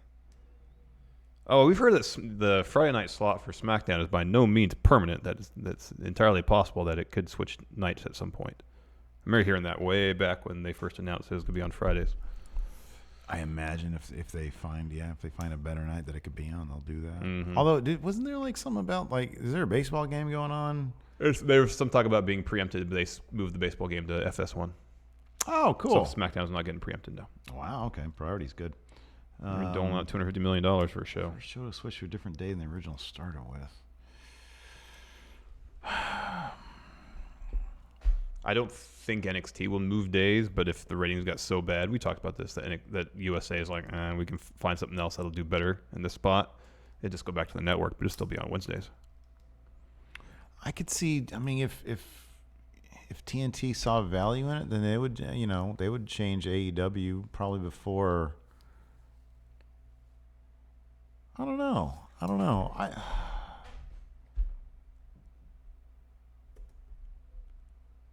Honest to God, I don't know. Like if you think of AEW, NXT, and then Friday Night SmackDown, I don't know. Mm-hmm. I mean, Fox has put a lot of marketing into the phrase Friday Night SmackDown. I mean, if somehow NXT starts like whooping AEW in the ratings, and TNT's like, well, we're going to switch nights. We have a new philosophy. Mm-hmm. I mean, wouldn't USA just be like, hey, we're going to follow you? Maybe. I don't know. I don't know that they do that. I don't know. Or they just declare victory. Yeah, probably. Thomas Dunnigan, should Finn be going after any titles, or do you think he'd prefer to help younger talent moving forward in NXT? No, he needs to be. I don't know about. God, I don't know, man. I don't know if he should be going after titles. Should he go after the main title? I don't know. I just don't know. I don't know either. Finn versus Ciampa could be really cool. If I mean, Ciampa gets the Finn title versus back, Cole. Finn versus Cole, That's going to great. happen. That's totally going to happen. But you'd think the end result of that would be Cole has to be the guy that wins that, because he's the guy that gets the rub. I don't know. Dude, I don't know. Finn's a Or at big least deal. have a series. Have a series between Finn and Cole then. I mean, the question, I guess, is Finn going to be a spotlight front? Like when they do the poster or the card of the NXT Raw. What is it now? What is it now on WWE.com? Oh, the splash page? I don't know. Yeah. Let's see here. That's Seth Rollins there. That is Seth Rollins. Right? Well, like, I don't think that, not even anybody on it right now. There we go. NXT does. Yeah, it's Riddle, Io. It's the same one as it was. Yeah, they haven't changed it yet. Ciampa's not on there, so they'll change that. They haven't even taken Drew off the 205 thing or yet. Humberto or Akira Or Tozawa. Tozawa or Humberto, yeah. Kenny T, it's amazing how Rhea Ripley carries herself. I swear I thought she was 5'11 minimum, but she's 5'7". Who is Rhea? Yeah. Oh, Io must be tiny then. She must be like 5 feet. Man. Boy, she carries herself. Like she's 10 feet tall. No kidding. Wow. That's awesome. Mm-hmm. I'll see if there's one more good question here. Oh, James Rodriguez. Based on his social media posts, Finn has been on a tattoo kick as of late. We talked about this. He has that one on his elbow. He had the dinosaur. He has that one in his hand. Did this question prompt that discussion? No. Okay. So what This one I have kind? not asked yet. What kind of tattoo would you design for him to get next NXT? Like the OG Bullet Club logo. Not the one on the shirt that sold a lot, but the logo before that. Oh, wow. A giant, like, mural of freaking Pumpkin Balor on his back. Oh, Lord. So, like, he takes off his jacket. Or how about why why doesn't he just get the demon paint tattooed on his upper body? That way he doesn't go through all the airbrushing every time. Oh, that's a terrible idea. That's so bad. That's so Had to bad. wrestle all of the matches with the shirt on. Right, exactly. That's terrible. Sting. Have him, like, a tattoo of Sting in the rafters. But, like, you have, like, the crowd and then the rafters. No, he has Sting in the rafters. Never Sting's quarter is Patrick Bergen as Robin Hood. Because Robin Hood was always next. He was after always next. Sting was in the rafters. That's a good point, yeah. He's in Patrick Bergen. Like this. How do you remember that name? That's ridiculous. Patrick what? Patrick Bergen. Bergen? That was the Yeah. dude who played Robin Hood? Yeah. I wonder if he's still alive. Yeah, I don't know. That's the guy who played Robin Hood? Yeah. Oh, he was on EastEnders like last year. He was in a movie prior to Robin Hood. Sleeping with the Enemy. What movie was he in prior? Sleeping with the Enemy. Oh, that. Yeah, he was in that one. But he was in there's another one he was in. Frankenstein? No, what else was it? They? Lawnmower Man 2. No. Well, he was. He was in all these movies I'm talking about. Not the one I was thinking of. That's The Lost World. That's not Jurassic Park Lost World. That's just Lost World. Here go prior to that. Prior? I don't know, man. I don't know. We'll figure it out later. Yeah, I don't know. For bonus episode, we got a little bit of NBA 2K20 play with me versus Larson. So enjoy that. If you're a patron at the $5 a month mark or a YouTube channel member, it'll be going up probably within the half hour. So I'm going to start uploading right after this is done. Thanks, everybody, for tuning in. We do appreciate... Oh, we have to actually upload this episode. Yes, we do. Thanks, everybody, for tuning in. We definitely appreciate it. Everybody who's watching live, thanks, everybody, Yes, thank for you tuning so in. much. And until next time, we'll talk to you later. Goodbye.